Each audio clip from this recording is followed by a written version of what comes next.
बात करें कि डेटा स्ट्रक्चर तुम कैसे डिफाइन कर सकते हो और कैसे इसका यूज करोगे, और ये सभी क्वेश्चन आपके मन में आएंगे, हम क्यों पढ़ सकते हैं। तो इसमें हम सबसे पहले बात करते हैं कि डेटा स्ट्रक्चर है क्या। यहाँ पे देख सकते हैं कि data structure is a branch of the computer science and ये क्या है, कंप्यूटर साइंस की एक ब्रांच कह सकते हो सपोज, क्योंकि हमारे पास कंप्यूटर साइंस एक फील्ड है, इसमें एक छोटा सा पार्ट ये रोल प्ले करती है, इसीलिए हम इसको ब्रांच कहते हैं डेटा स्ट्रक्चर किसकी, कंप्यूटर साइंस की। वहीं पे एक data structure is a storage, ये एक टाइप का स्टोरेज है जो कि स्टोर करता है, क्या स्टोर करता है, use to store and organize the all data items. Data items क्या होते हैं वो अभी हम बताते हैं। सपोज यहाँ पे मेरे पास डेटा है, मैं कह सकता हूँ ये मेरे पास डेटा है, 4 5 6 7 8, ये हमारे पास डेटा है, लेकिन डेटा आइटम्स एक सिंगल यूनिट वैल्यूज को हम डेटा आइटम्स कहते हैं। Okay, I think you got it, हमें लगता है आप समझ गए हो कि डेटा आइटम्स क्या होते हैं। वहीं पे हम बात करें कि या इसका यूज कहाँ पे है, use of pre processing, use of pre processing, retrieving data. Suppose तुम वहां पे डेटा को स्टोर कर दिए, बाद में अगर रिट्रीव करना है या फेच करना है तो हम वहां से बहुत इजीली कर सकते हैं अगर ये ऑर्गेनाइज वे में होंगे। ठीक है, और यहाँ पे हम स्टोरिंग डेटा, अगर हम स्टोर कर रहे हैं तो एक इजी मैनर में कर सकते हैं। सपोज आपके घर में कोई, जैसे किचन है आपका, ये किचन है और ये आपका किचन है, और इस किचन में अगर आपके जो डिब्बे हैं सामान रखने वाले, अगर वो ऑर्गेनाइज होंगे तो आप वहां से जाकर के जल्दी से शक्कर भी उठा सकते हैं, जल्दी से नमक भी उठा सकते हैं और हर एक चीज कर सकते हैं। सपोज, और अगर डालना भी है, अगर सपोज तुम्हारे पापा सामान लेके आए, कोई सपोज शक्कर लेके आए, अगर आपको वहां पे डालना है तो क्या कर सकते हैं, आप बहुत इजीली वहां पे जाकर के वो डाल सकते हैं, क्योंकि वहां पे ऑर्गेनाइज्ड वे में है, तो आपको टाइम नहीं लगेगा सर्चिंग करने में। समझ रहे हैं ना, मेरा कहने का मतलब है कि डेटा स्ट्रक्चर एक ऐसा है कि जैसे हमारे पास कंप्यूटर में बहुत सारा डेटा होता है, अगर वो ऑर्गेनाइज होगा तो कंप्यूटर को सर्च करने में बहुत कम टाइम लगेगा, इसलिए हम डेटा स्ट्रक्चर का यूज करते हैं। You can say it is a technique जो कि हम यूज करते हैं, और इस ये एक ऐसी टेक्निक है जिसको हम यूज करके हम अपना टाइम्स और कह सकते हैं कि जो कॉस्ट है, मतलब हम जगह कम स्पेस, अभी अभी सपोज हमारा ये किचन है और इस किचन में हम चाहते हैं, सपोज यहाँ पे किचन है और किचन में अगर ऑर्गेनाइज नहीं होगा, कहीं पे शक्कर का डिब्बा यहाँ पे रखा है, यहाँ पे रखा है, यहाँ पे ये चार सामान है अलग अलग पूरे किचन में रखे हैं, लेकिन अगर मैं यहाँ पे ऑर्गेनाइज करूँ तो सपोज यहाँ पे गैस है और मैं यहाँ पे सिंपल ये एक एक ही लाइन में मैं इन चारों को कर सकता हूँ। तो ये देखो यहाँ पे जो स्पेस बचा है, यहाँ पे मैं अदर सामान लेकर और यहाँ पे रख सकता हूँ, लेकिन यहाँ पे ऐसी कोई जगह नहीं है, तो ये हमारा ऑर्गेनाइज्ड वे नहीं है। सो ऑर्गेनाइज करता है हमारे डेटा को data structure. So this is the very useful technique and which are used in data, sorry, computer science field. Okay, तो ये डेटा स्ट्रक्चर आई थिंक अब समझ में आया होगा कि क्या होता है। तो हम बात करते हैं कि हम क्यों इसको यूज करते हैं। सबसे इंपॉर्टेंट टेक्निक है कि हम इसको क्यों यूज करेंगे। तो हम बात करते हैं why do we use data structure, why do we use data structure. Okay, तो necessary for designing efficient algorithm. Suppose कोई एल्गोरिथम बना रहे हो, कोई ऐसा प्रोग्राम बना रहे हो, तो वहां पे तुमको जो ये, सपोज यहाँ पे एक कंटेनर लिए, लेकिन यहाँ पे हमारे पास एक एरे हो सकता है, लिंक लिस्ट हो सकती है, हमारे पास स्टैक हो सकता है, तो कौन सा डेटा स्ट्रक्चर यहाँ पे यूज करें जिससे हमारी जो एल्गोरिदम का है जो टाइम कम लगे और जिससे ये इफिशिएंट वर्क कर पाए। और इफिशिएंट का मतलब जो टाइम और कॉस्ट कम लगे, उसमें हम इफिशिएंट कह देते हैं। यहीं पे बात करते हैं, it helps to organization of all data items. Data items मैं पहले बता चुका हूँ कि डेटा आइटम्स को ऑर्गेनाइज करता है कहाँ पे, मेमोरी में। सपोज ये हमारी मेमोरी है और ये ऑर्गेनाइज करता है। ऑर्गेनाइज का मतलब यहाँ पे अगर हमारे पास ये मेमोरी होती और अगर यहाँ पे इस टाइप से एलिमेंट्स रखे होते तो यहाँ पे मेमोरी ज्यादा ले लिया, लेकिन हमारे पास डेटा आइटम्स कम है, क्योंकि ये ऑर्गेनाइज्ड वे में नहीं है। लेकिन यहाँ पे देख सकते हैं कि मैं यहाँ पे ऑर्गेनाइज कर रहा हूँ, तो यहाँ पे कम ही स्पेस में हम ज्यादा एलिमेंट्स को रख सकते हैं। सो ऑर्गेनाइज वे बहुत ही जरूरी हो जाता है। और ये क्या करता है, it requires less time. It means ये हमारा जो डेटा स्ट्रक्चर की अगर प्रोसेस हम यूज करते हैं अपनी एल्गोरिदम्स में, तो ये क्या करता है कि हम कोई भी एक्सेसिंग टाइम, सपोज यहाँ पे मैंने रखा, मैंने जैसे बताया कि किचन में अगर सामान ऑर्गेनाइज में है तो मैं जल्दी से ला भी सकता हूँ। अगर आपके पापा ने कुछ सामान लाया उसमें डालना है तो मैं डाल भी सकता हूँ, क्योंकि मैं सर्च करके वो आइटम को जल्दी फाइंड कर सकता हूँ। That's it. तो ये कम टाइम लेगा। और क्या कर सकता है, नेक्स्ट पॉइंट है easy access to the large database. अगर हमारे पास सपोज बहुत बड़ा डेटाबेस है, मान लिया पूरा एक गांव का, सपोज तुम्हारे एक गांव में जितने भी नेम्स, सपोज जितने भी पर्सन है उनके नेम्स हैं, और उनको तुमने क्या किया कि एक ऑर्गेनाइज्ड वे में कह सकते हैं कि एक ऑर्गेनाइज्ड वे में लोअर टू अपर केस कर लिया। और अगर सपोज तुमको शिवम नाम से ढूंढना है कि ये बंदा कहाँ पे है, तो तुमको स्टार्टिंग से नहीं ढूंढना है, सिर्फ एस वाले नाम में ही ढूंढना पड़ेगा, जिससे आपका जो डेटा डेटाबेस है उसमें एक्सेस करना बहुत ही इजी हो जाता है अगर हम एक कोई भी डेटा को ऑर्गेनाइज्ड वे में रखते हैं। अभी आपको समझ में आया होगा कि हम क्यों यूज करेंगे। तो इसके बहुत सारे फायदे हैं जो कि मैंने बता दिए हैं। और ये कितने टाइप का होता है अगर उसकी बात करें तो यहाँ पे हमारे पास सिर्फ दो टाइप के हमारे पास डेटा स्ट्रक्चर है। फर्स्ट है लीनियर डेटा स्ट्रक्चर और सेकंड है नॉन लीनियर डेटा स्ट्रक्चर। अगर मैं बात करूं कि लीनियर डेटा स्ट्रक्चर क्या होता है, जैसे सपोज मेरे पास एरे है, मैं यहाँ पे बना के दिखा देता हूँ कि यहाँ पे लीनियर डेटा स्ट्रक्चर होता क्या है। अगर मैं लीनियर डेटा स्ट्रक्चर की बात करूं तो यहाँ पे देख सकते हो, यहाँ पे सपोज मेरे पास ये लीनियर डेटा स्ट्रक्चर है, ये मेरे पास एक एरे है। ठीक है, एरे क्या करता है, सपोज यहाँ पे मेरे 5 स्टोर है, 4 स्टोर है, 3 स्टोर है, 2 स्टोर है, 1 स्टोर है। तो यहाँ पे सपोज ये जो मेमोरी का एड्रेस है वो है एड्रेस 100, तो इसका नेक्स्ट एड्रेस कितना होगा 104, बिकॉज इंटीजर हमारे कितने बाइट का होता है, इंटीजर कितने बाइट का होता है 4 बाइट का होता है। ठीक है, तो इसलिए ये इसमें कितना हुआ +4। ठीक है, अब उसके बाद फिर से यहाँ पे +4 हो जाएगा, यहाँ पे कितना आ जाएगा 108, यहाँ पे कितना हो जाएगा 112, यहाँ पे कितना हो जाएगा 116। देख सकते हो ये कॉन्टिग्यूअस मेमोरी एलोकेशन हुआ है। ठीक है, यहाँ पे अभी समझ रहे हो कि ये लीनियर में हुआ है।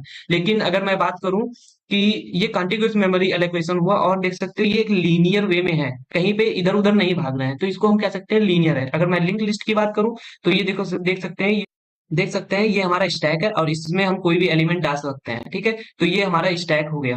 तो स्टैक में भी देख सकते हैं लीनियर वे में आए हैं। लेकिन अगर मैं बात करूं कि क्यू क्या होता है, तो क्यू में भी हमारे पास दोनों एंड होते हैं, दोनों एंड खाली हो, दोनों एंड से हम क्या कर सकते हैं, काम करते हैं। एक तरफ से इधर से हम पुश करेंगे और इधर से हमारा निकलेगा, तो ये हमारा क्यू होता है। इसमें सपोज मेरे पास ये एलिमेंट्स हैं, तो ये भी हमारे क्या है, एक लीनियर वे में है। तो यहाँ पे जितने भी ये डेटा स्ट्रक्चर डेटा आइटम्स बताए गए हैं वो कैसे थे, वो हमारे लीनियर थे। ठीक है, और यहाँ पे हम बात करते हैं कि नॉन लीनियर्स कौन कौन से हो सकते हैं। तो नॉन लीनियर्स क्या हो सकते हैं, चलो हम उनकी बात करते हैं। तो हमारे पास यहाँ पे देख सकते हो कि यहाँ पे दिया गया है ट्री है और ग्राफ है। ये जो ग्राफ्स और ट्री है वो हमारे नॉन लीनियर डेटा स्ट्रक्चर है, लेकिन वो कैसे हैं वो अभी हम बात करते हैं। सपोज मेरे पास यहाँ पे एक देखो, ये मेरे पास एलिमेंट है। ट्री में क्या होता है, हमारे पास ऐसे मल्टीपल एक नोड होगा, उसकी हमारी बहुत सारी नोड्स हो सकती हैं। ठीक है, और ये एक नोड है। तो देख सकते हो ये हमारे पास ट्री का ये पेरेंट है, या कह सकते हो ये हमारा पेरेंट है। ठीक है, और या हम इसको रूट नोड भी कहते हैं, लेकिन ये रूट नोड है। तो देख सकते हो ये इसके चिल्ड्रन है, ये क्या है इसके, ये चिल्ड्रन है। ठीक है, लेकिन अभी मैं इसके और बना देता हूं, तो यहाँ पे देख सकते हो कि इसके भी चिल्ड्रन हो गए हैं। तो ये क्या है, इसका पेरेंट है, ये पेरेंट है इसका। ठीक है, तो यहाँ पे हमारे पास बहुत सारे ऐसे जो है हमारे पास चिल्ड्रन और पेरेंट के टाइप से यहाँ पे एक ट्री बन सकती है। ठीक है, तो ये जो ट्री बनी वो हमारी क्या है, ये नॉन लीनियर है। समझ में आ रहा है ना मैं कहना क्या चाह रहा हूँ, ये कैसी है ट्री, ये हमारी नॉन लीनियर है, क्योंकि एक लीनियर वे में नहीं स्टोर होते हैं, ये किधर भी कैसे भी स्टोर हो सकते हैं। अभी आपको समझ में आया होगा कि नॉन लीनियर और लीनियर में डिफरेंस क्या है। वहीं पे अभी मैं बात करूं कि फिर ग्राफ क्या है। सब कह सकते हो कि ग्राफ क्या है। अगर ये है ट्री, तो ग्राफ क्या है, ग्राफ भी देखो बिल्कुल सिमिलर होता है। अगर मैं कहूँ तो बिल्कुल सिमिलर होता है। सपोज यहाँ पे ट्री से यहाँ पे मेरे पास ये ग्राफ है।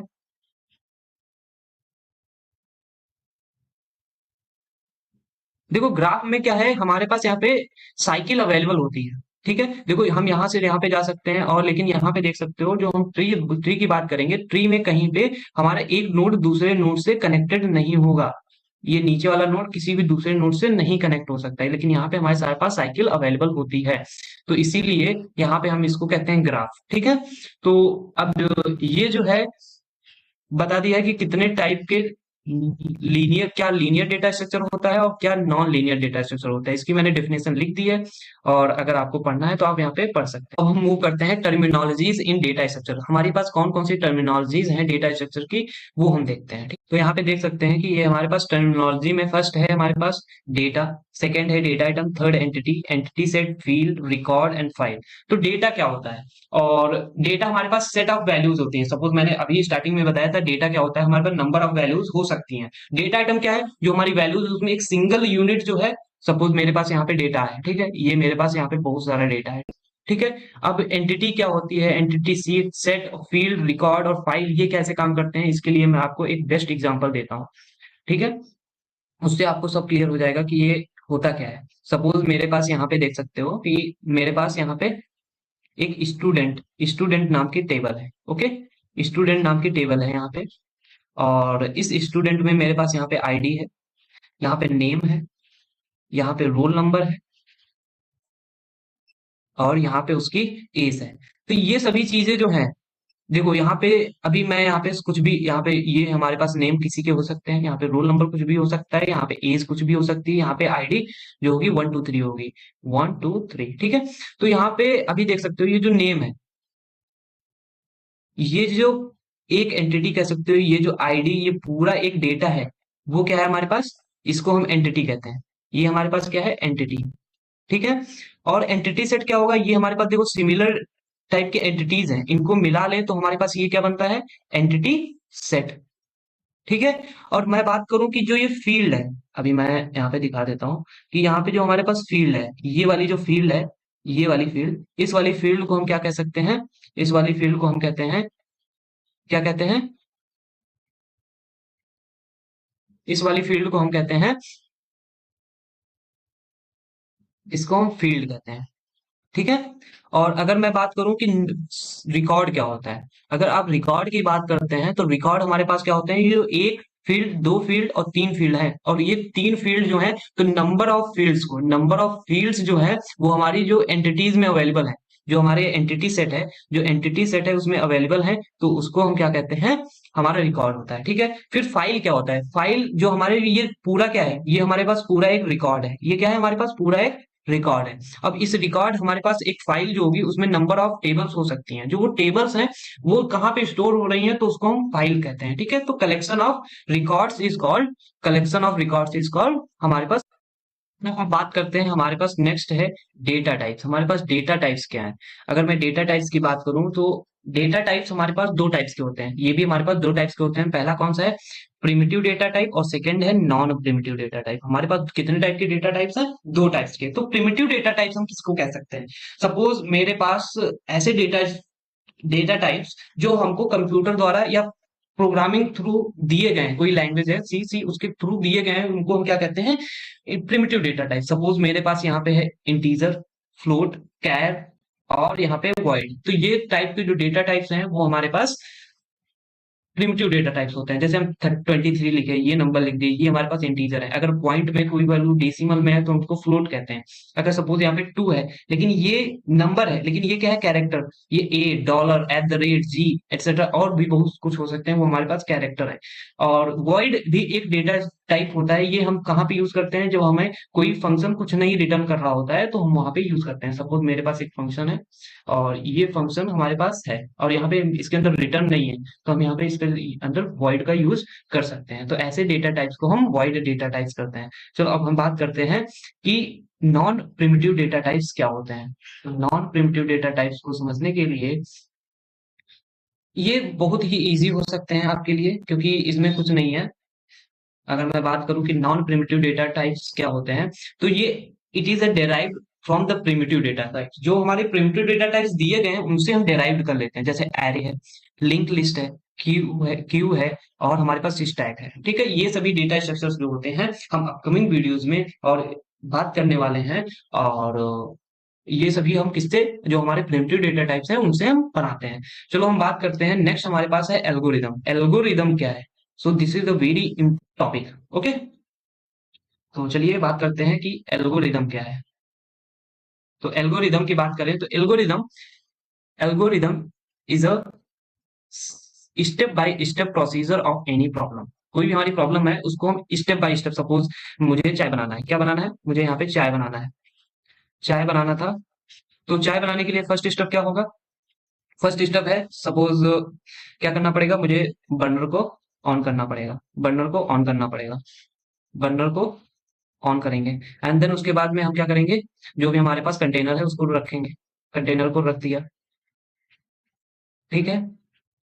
उसके बाद हम क्या करेंगे, थर्ड में क्या करेंगे, उसमें हम जो भी दूध डालना है, मिल्क भी डाल दिया, शक्कर व शुगर भी डाल दी, और जो भी हमारे पास जो भी चाय पत्ती थी, टी डाल दी। और ये हम क्या करेंगे, उसके बाद हम फोर्थ नंबर पे उसको गर्म करेंगे, उसको हीट करेंगे।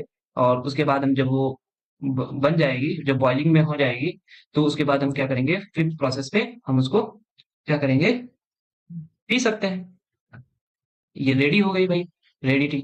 तो यहाँ पे ये देखो पहला क्या स्टेप है, हम ये नहीं है पहले मिल्क डाल दें फिर बर्नर ऑन करें और कंटेनर को बाद में डालें, ऐसा नहीं हो सकता है। जो स्टेप है वो स्टेप रहेंगे। तो ये स्टेप बाय स्टेप जो है एक प्रोसेस, कोई भी प्रॉब्लम का सॉल्यूशन ही हमारा एल्गोरिदम कहलाता है। तो ऐसे ही हमारे पास एल्गोरिदम्स बनती हैं। तो वो एल्गोरिदम कैसे बनती हैं उनको हम अभी यहाँ पे हम बात करेंगे कि एल्गोरिदम वो कैसे बनती हैं, ठीक है। तो यहाँ पे हमारे पास बहुत सारे क्राइटेरियाज भी होते हैं कि हम किस बेसिस पे हम किसी एल्गोरिदम को बताएंगे एल्गोरिदम सही है या गलत है। तो उसपे हमारे पास सबसे पहला क्राइटेरिया आता है इनपुट का। इनपुट हमारा, सपोज कोई पर्सन है वो फ्री में काम करता है तो वो इनपुट नहीं लेता है, लेकिन वो अगर सपोज तुम यहाँ पे हो, मैं अभी एग्जांपल में बताता हूँ, सपोज ये तुम हो, ठीक है। यहाँ पे एक पर्सन है राम, ठीक है, ये राम है, दिस इज राम, और यहाँ पे क्या है, यहाँ पे है रहीम।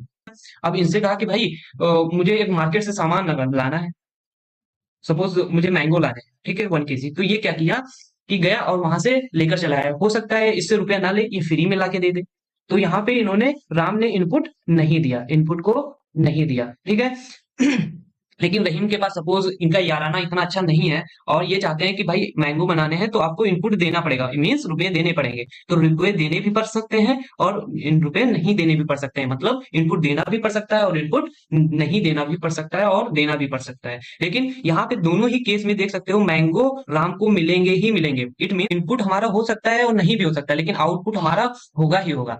वहीं पे बात कर रहे हैं डेफिनेटनेस। डेफिनेटली हम ऐसी कोई भी एल्गोरिदम नहीं बना सकते जिसका हमारे पास आउटपुट ही नहीं है, जो डिफाइन ही नहीं है कोई ऐसा चीज। और वहीं पे मैं बात करूं फाइनाइटनेस की।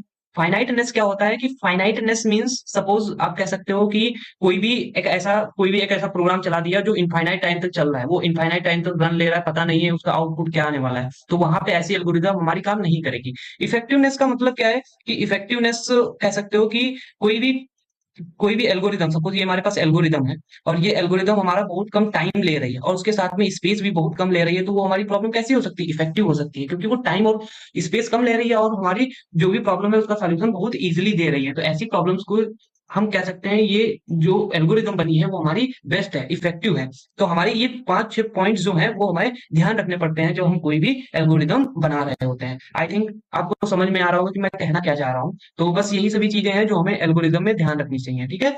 तो चलिए हम बात करते हैं नेक्स्ट पॉइंट के थ्रू। अब वे ऑफ एनालाइजिंग एल्गोरिदम, कैसे बता सकते हो, कितने टाइप के तरीके हैं कि हम एल्गोरिदम को बता सकते हैं कि ये हमारी सबसे अच्छी है, ये थोड़ी अच्छी है या बहुत खराब है। तो यहाँ पे फर्स्ट, अगर सबसे अच्छी है तो बेस्ट होगी। एवरेज केस क्या होता है और वर्स्ट केस, जैसे हमारे पास कोई प्रॉब्लम है, अगर वो सबसे बेस्ट कब परफॉर्म कर रही है, सबसे एवरेज कब परफॉर्म कर रही है और सबसे वर्स्ट कब परफॉर्म कर रही है, तो ऐसी प्रॉब्लम्स को हम कहते हैं कि ऐसे एल्गोरिदम को हम 3 कैटेगरीज में निकाल सकते हैं। सपोज मेरे पास यहाँ पे एक एरे है, ठीक है, दिस इज द एरे, और इसमें हमारे पास कुछ एलिमेंट्स हैं, सपोज 5 है, 6 है, 7 है, 2 है, 1 है, 3 है, ठीक है। तो अभी यहाँ पे तुम्हें दे दिया गया कि एक की दी जा रही है, कह रहा है कि यहाँ पे जो एलिमेंट दिया जाएगा वो यहाँ पे सर्च करना है। तो ये 0 इंडेक्स पे, 1 index, 2 index, 3 index, 4 index, 5 index, यहाँ पे तुम्हें जो एलिमेंट दिया जा रहा है वो एलिमेंट दिया जा रहा है आपको, यहाँ पे एलिमेंट दिया जा रहा है कि 5 ढूंढो कि ये 5 एलिमेंट कहाँ पे है। तो 5 एलिमेंट हम सबसे पहले ही गए, यहाँ पे सबसे पहले ही मिल गया। तो ये हमारा कौन सा केस हो गया, ये हमारा बेस्ट केस है। I think did you understand कि मैं कहना क्या चाह रहा हूँ और इसके मतलब क्या था, कि हम अगर सबसे पहले ही ढूंढ ले रहे हैं तो हमारा क्या हुआ, बेस्ट केस हुआ। और सपोज मैं कोई ऐसा एलिमेंट, यहाँ पे हम की लेते हैं 3, अब मैं 3 को ढूंढना चाहता हूँ तो मेरा एलिमेंट यहाँ पे सर्च करेगा, नहीं मिला, यहाँ पे सर्च किया नहीं मिला, यहाँ पे नहीं मिला, यहाँ पे भी नहीं मिला, यहाँ पे भी नहीं मिला, यहाँ पे मिला। इसका मतलब है कि ये जो एलिमेंट है मेरा वर्स्ट केस में मिला, मतलब सबसे लास्ट में मिल रहा है, तो हम इसको कह सकते हैं ये वर्स्ट केस की टाइम कॉम्प्लेक्सिटी कितनी होगी। और वहीं पे हम बात करें कि एवरेज क्या होगा, जो हम वर्स्ट केस और बेस्ट केस के बीच में जो हमारी टाइम कॉम्प्लेक्सिटीज आती हैं तो हम उनको क्या कहते हैं, एवरेज केस कहते हैं। तो आई थिंक अब समझ गए होंगे कि हम कैसे ये तीनों चीजों को फाइंड करते हैं, ठीक है। तो चलिए हम मूव करते हैं अपने नेक्स्ट टॉपिक की तरफ। ये आपको जितना ही हम सब लोग आगे बढ़ते जाएंगे वो उतनी ही अच्छे से आपको समझ में आता रहेगा, ठीक है, उसकी टेंशन नहीं लेनी है। यहाँ पे देख सकते हैं कि हमारा नेक्स्ट टॉपिक है कि टाइम कॉम्प्लेक्सिटीज क्या होती हैं। टाइम कॉम्प्लेक्सिटी क्या है, यहाँ पे बात करते हैं कि टाइम कॉम्प्लेक्सिटी क्या है, ठीक है। तो यहाँ पे कॉम्प्लेक्सिटी का मतलब है कि कोई भी जो प्रॉब्लम है वो कितना अमाउंट ऑफ रिक्वायर्ड रिसोर्सेस है, कितना, सपोज अभी मैं यहाँ पे क्या कर रहा हूँ कि एक टी बना रहा हूँ, सपोज मैं अभी टी के लिए, तो हमारे पास क्या लगेगा, मिल्क भी लगेगा, ठीक है, टी भी लगेगी और शुगर भी लगेगा और उसके साथ में कुछ टाइम लगेगा। टाइम कितना लगेगा? 5 मिनट सपोज मान लिया। तो ये हमारा क्या है? रिसोर्स है, ठीक है। तो इसी को हम क्या कर सकते हैं? रिसोर्स क्या हो सकते हैं? टाइम भी हो सकता है, और स्पेस का मतलब क्या क्या चीजें लग रही हैं उसको हम स्पेस कहते हैं, ठीक है। तो यहाँ पे ये दो चीजों में हम कैटेगराइज करते हैं। तो टाइम कॉम्प्लेक्सिटी क्या होती है? यहाँ पे देख सकते हो कि time complexity of an algorithm, amount of time, कितना नीड है उस प्रॉब्लम को कंप्लीट होने में। वहीं पे एल्गोरिदम क्या होती है? Amount of space need to run run to the completion. एक एल्गोरिदम को कंप्लीट होने में कितना स्पेस लग रहा है, इट मीन्स कितना हमारे हमें उसको रिसोर्सेज या जो भी हमारे पास ये जो है कितनी रिक्वायरमेंट है रिसोर्सेज की, उसको हम कह सकते हैं कि कितना स्पेस लग रहा है, ठीक है। वहीं पे हम बात करते हैं कि order of complexity of an algorithm. Order क्या होता है हमारी कॉम्प्लेक्सिटी का? तो वहीं पे हम देख सकते हैं कि बिग O ऑफ एन जो है, अगर किसी सपोज मेरे पास ये एल्गोरिदम टी और मिल्क की मैंने एल्गोरिदम बनाई, इसकी time complexity big O of 1 आ रही है। इसका मतलब है ये जो हमारी टाइम कॉम्प्लेक्सिटी है, ये हमारी टाइम कॉम्प्लेक्सिटी सबसे बेस्ट है। अगर किसी भी time complexity big O of N से नहीं, बिग O ऑफ 1 से नहीं नीचे हो सकती है, और किसी भी टाइम कॉम्प्लेक्सिटी एल्गोरिदम की बिग O ऑफ 1 है, तो वो हमारी एल्गोरिदम सबसे बेस्ट एल्गोरिदम होती है।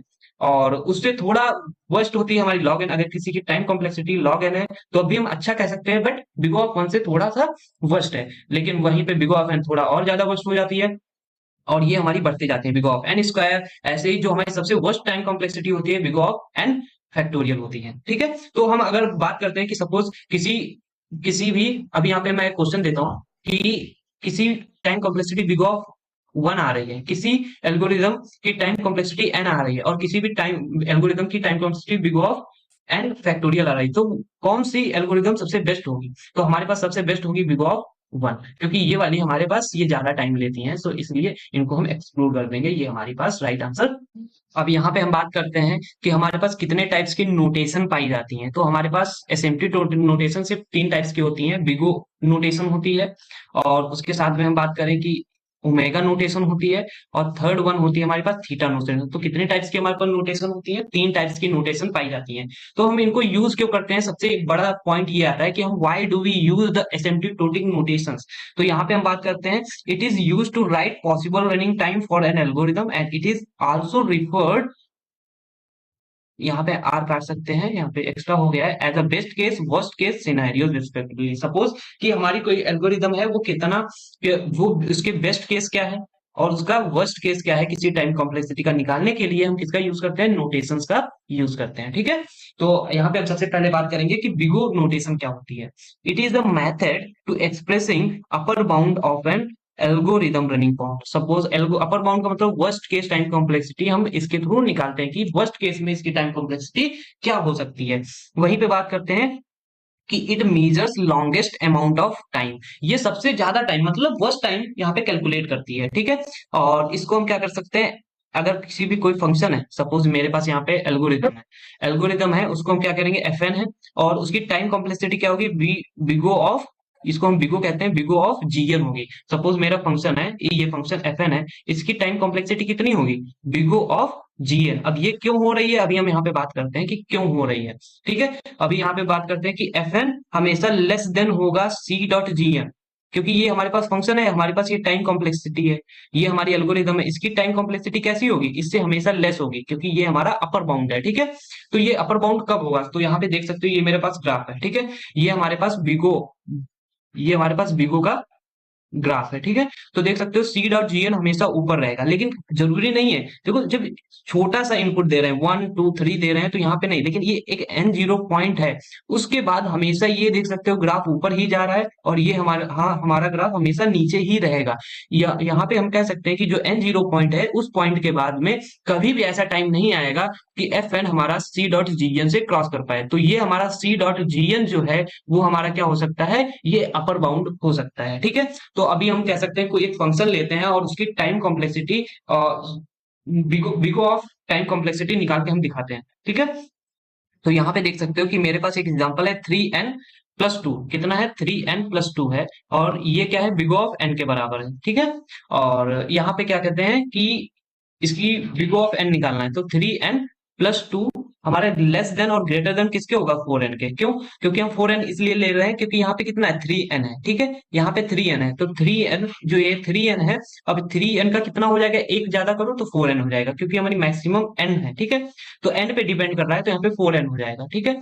तो यहाँ पे 3n की जगह पे मैंने कितना ले लिया, 4n। अब कोई भी वैल्यूज है, सपोज यहाँ पे अभी मैं एंटर करके डालता हूँ कि मैं n की वैल्यू कितना ले लेता हूँ, 1। n की वैल्यू जब 1 होगी तो देख सकते हो 3 plus 2 less than equal to 4 into 1 कितना हुआ, 4। और यहाँ पे कितना हो रहा है, 5। देख सकते हो कि यहाँ पे कुछ ऐसा काम हुआ कि नहीं, ये हमारा बड़ा हो गया, लेकिन ये कंडीशन फॉल्स हो जाएगी। लेकिन ये छोटी वैल्यूज के लिए, अगर सपोज मैं इस वाली वैल्यूज को n से बड़ी लेता हूँ, 2 से बड़ी लेता हूँ, तब देखना n की वैल्यू मैं सपोज यहाँ पे 10 ले लिया, तो 10 3 इंटू 10 कितना हुआ, 30 plus 2 less than equal to 4 into 10। तो यहाँ पे 40 हो जाएगा और यहाँ पे 32 रहा। देखो यहाँ पे कंडीशन ट्रू हो रही है। तो मतलब हम इसका अपर बाउंड फाइंड कर लिए कि छोटी एक दो नंबर है, उनको छोड़ करके जितनी भी प्रॉब्लम्स, जितने भी नंबर आएंगे, ये हमेशा ये बड़ा ही होगा इससे। आप आई थिंक समझ रहे होंगे कि मैं क्या अपर बाउंड की बात कर रहा हूँ, कि हम एक ऐसी एल्गोरिदम, सपोज ये जो फंक्शन fn है, ये एक ऐसी एल्गोरिदम है, इसका हम ऐसा टाइम फाइंड कर लिए हैं कि इससे ऊपर टाइम लग ही नहीं सकता है, कि एक ऐसा टाइम फाइंड करना कि उसके ऊपर हमारा टाइम नहीं निकल सकता है। उससे कम में हो सकता है, लेकिन उससे ऊपर नहीं हो सकता है। तो ऐसी एल्गोरिदम को की टाइम कॉम्प्लेक्सिटी किसके थ्रू फाइंड करते हैं, बिगो ऑफ बिगो बिगो से करते हैं। किससे करते हैं, बिगो से करते हैं। और उसको लिखते कैसे हैं, बिगो ऑफ, सपोज n लिख सकते हो, बिगो ऑफ 1 लिख सकते हो। तो ऐसे टाइम कॉम्प्लेक्सिटी को हम डिफाइन, यहाँ पे हम बात करेंगे कि बिग ओमेगा क्या होता है। तो देखो ये बिल्कुल उल्टा होता है। जैसे सपोज यहाँ पे बिगो था अपर बाउंड के लिए, ये किसके लिए होगा, लोअर बाउंड के लिए। ये किसका टाइम निकालेगा, ये लोएस्ट टाइम निकालेगा, ठीक है। यहाँ पे जीएन होगा, और यहाँ पे जो एफएन होगा वो हमेशा क्या होगा, बड़ा होगा। क्यों, सी डॉट जीएन, क्योंकि ये लोअर बाउंड निकालता है। जैसे हमारे पास ये एफएन है, एफएन का टाइम 100 लग रहा है, तो ये हमेशा सपोज ये 10 दे दिया, तो 10 से कभी कम नहीं हो सकता इसका टाइम, इसका ज्यादा टाइम होगा। जैसे हम कहते हैं ना कि कोई सपोज मैं एक घर बनवा रहा हूं, तो मैं एक जो है क्या करना पड़ेगा, कोई जो बना लेता है उसके पास जाना पड़ेगा, तो आपको पूछना पड़ेगा ये घर आप कितने दिन में बना सकते हैं। तो उसने कहा कम से कम इतना टाइम लगेगा, सपोज कम से कम उसने कहा 10 डेज लगेंगे। लेकिन उसने कहा, तो ये क्या हो गया, उसका लोअर बाउंड, मतलब कम से कम 10 डेज तो लगेंगे लगेंगे। उसके बाद 11 भी लग सकते हैं, 12 भी लग सकते हैं, 20 भी लग सकते हैं, 50 भी लग सकते हैं। लेकिन उसने कहा कि आपका जो खर्चा आएगा वो मैक्सिमम 50,000 आएगा। कितना आएगा, 50,000। इट मीन्स कि 50,000 से आपका खर्चा कम आ सकता है, लेकिन ज्यादा नहीं आएगा। तो यहाँ पे वो क्या बता रहा है, वो अपर बाउंड को बता रहा है। तो आई थिंक समझ सकते हो कि मैं लोअर बाउंड और अपर बाउंड की बात कैसे कर रहा हूँ और ये कैसे यूज होगी, ठीक है। तो चलिए हम आप आई थिंक आप समझ गए होंगे कि मैं एफएन की बात क्या कर रहा हूँ, ये लोअर बाउंड कैसे निकालेगा, क्योंकि ये हमेशा बड़ा होगा, ये हमेशा छोटा होगा और ये हमेशा बड़ा होगा। सो इसलिए देख सकते हो सी डॉट जीएन छोटा है एक टाइम के बाद, एन जीरो टाइम के बाद में, यहाँ पे देख सकते हो इसके बाद ये हमेशा बड़ा ही रहेगा और ये हमेशा छोटा ही रहेगा। एन जीरो की वैल्यू क्या आएगी, वो हमारी 3 से बड़ी होनी चाहिए, ठीक है। तो ऐसी जो टाइम कॉम्प्लेक्सिटी लोअर बाउंड वाली होती है, वो हम किसके थ्रू फाइंड करते हैं, वो हम theta theta big sorry big sorry big omega के थ्रू फाइंड करते हैं, ठीक है। बिग ओमेगा के थ्रू फाइंड करते हैं, इसका ये सिंबल होता है। तो अभी हम बात करते हैं कि बिग थीटा, यहाँ पे थीटा नोटेशन क्या होती है। यहाँ पे जो थीटा नोटेशन है वो क्या है, तो यहाँ पे थीटा नोटेशन की बात करते हैं। तो थीटा नोटेशन यहाँ पे कुछ नहीं है, ये भी बिल्कुल सिमिलर है। लेकिन यहाँ पे क्या करते हैं, theta is a method of expressing both lower bound और upper bound algorithm of a run time. कोई भी एल्गोरिदम है उसका लोअर बाउंड भी फाइंड करता है, लोअर बाउंड और अपर बाउंड दोनों फाइंड करके उसके बीच का जो टाइम होता है उसको निकालने के लिए हम क्या करते हैं, थीटा नोटेशन का यूज करते हैं। देख सकते हो यहाँ पे ये हमारे पास क्या है, लोअर बाउंड है, ये हमारे पास क्या है, अपर बाउंड है। आप समझ रहे होंगे मैं कहना क्या चाह रहा हूँ, क्योंकि ये हमारे पास कह सकते हैं बिग ओमेगा है, ये हमारे पास बिगो है, और जब दोनों को हम यूज कर लें तो उसको हम क्या कहते हैं, थीटा नोटेशन कहते हैं, ठीक है। तो अगर आपको ओमेगा और ओ आता है then you will easily find out. यहाँ पे देख सकते हैं 3n-3 है, जो कि यहाँ पे 3n-3 है, बिग ऑफ एन, ठीक है। यहाँ पे थीटा एन कह सकते हो, यहाँ पे ओ नहीं है, यहाँ पे थीटा एन है, ठीक है। और यहाँ पे 2n लेस देन 3n-1, क्योंकि 3n है तो इसका छोटा क्या हो सकता है, 2n, ठीक है। यहाँ पे 3n-3 है, इसका बड़ा क्या हो सकता है, 4n। तो ये 4n से ऊपर नहीं कभी जाएगा और 2n से कभी नीचे नहीं जाएगा। तो यहाँ पे देख सकते हो, और ये n जीरो की वैल्यू क्या होगी, वो हमारी हमेशा 3 से बड़ी होगी। तो मैं इसका अभी ग्राफ दिखा देता हूँ, ये कैसा दिखता है ग्राफ इसका। यहाँ पे से देख सकते हैं बिग थीटा का, ये बिग थीटा का फिगर कैसा दिख रहा है। बिग थीटा में देखो C to CN ऊपर है और Fn जो हमारा फंक्शन है वो बीच में होगा, और C2Gn क्या है, इसको लोअर बाउंड कह सकते हो, ये क्या है हमारे पास लोअर बाउंड है। और ये कौन सा है, ये हमारा अपर बाउंड है। और ये हमारा कौन सा है, ये थीटा बाउंड, ये हमारा मिडिल में होगा, इसलिए हम इसको एवरेज भी कहते हैं, ये एग्जैक्ट पॉइंट बताता है, ठीक है।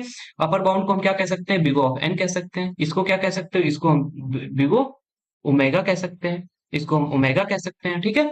तो ऐसे ये एक एन जीरो टाइम है, उसके बाद देख सकते हो ये हमेशा बाहर भाग रहा है, ये हमेशा नीचे को भाग रहा है, ये हमेशा जो हमारा फंक्शन है वो बीच में ही रहेगा, अपर बाउंड और लोअर बाउंड के बीच में। तो ऐसी नोटेशन को हम सब लोग कह सकते हैं कि है हमारी जो नोटेशंस हैं, उन नोटेशन को हम इजिली कह सकते हैं कि ये जो हमारी नोटेशंस आई, तो इन नोटेशन को हम कह सकते हैं कि ये हमारी थीटा नोटेशन है, ठीक है। अब यहाँ पे सबसे इंपॉर्टेंट आता है टॉपिक की टाइम स्पेस ट्रेड ऑफ क्या होता है, जो कि बहुत लोगों को कंफ्यूज करता है कि time space trade off algorithm में होता क्या है। तो यहाँ पे कुछ नहीं है, ये एक ऐसी टेक्निक है, ये it is a technique to solve वो प्रॉब्लम।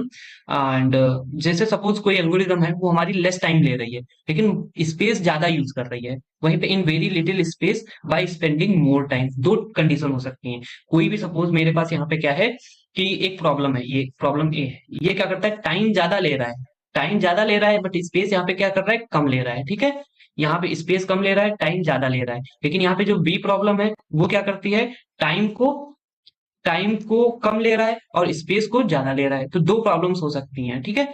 तो in the best algorithm is that which helps to problem requires less time in a memory as well as less time to generate output.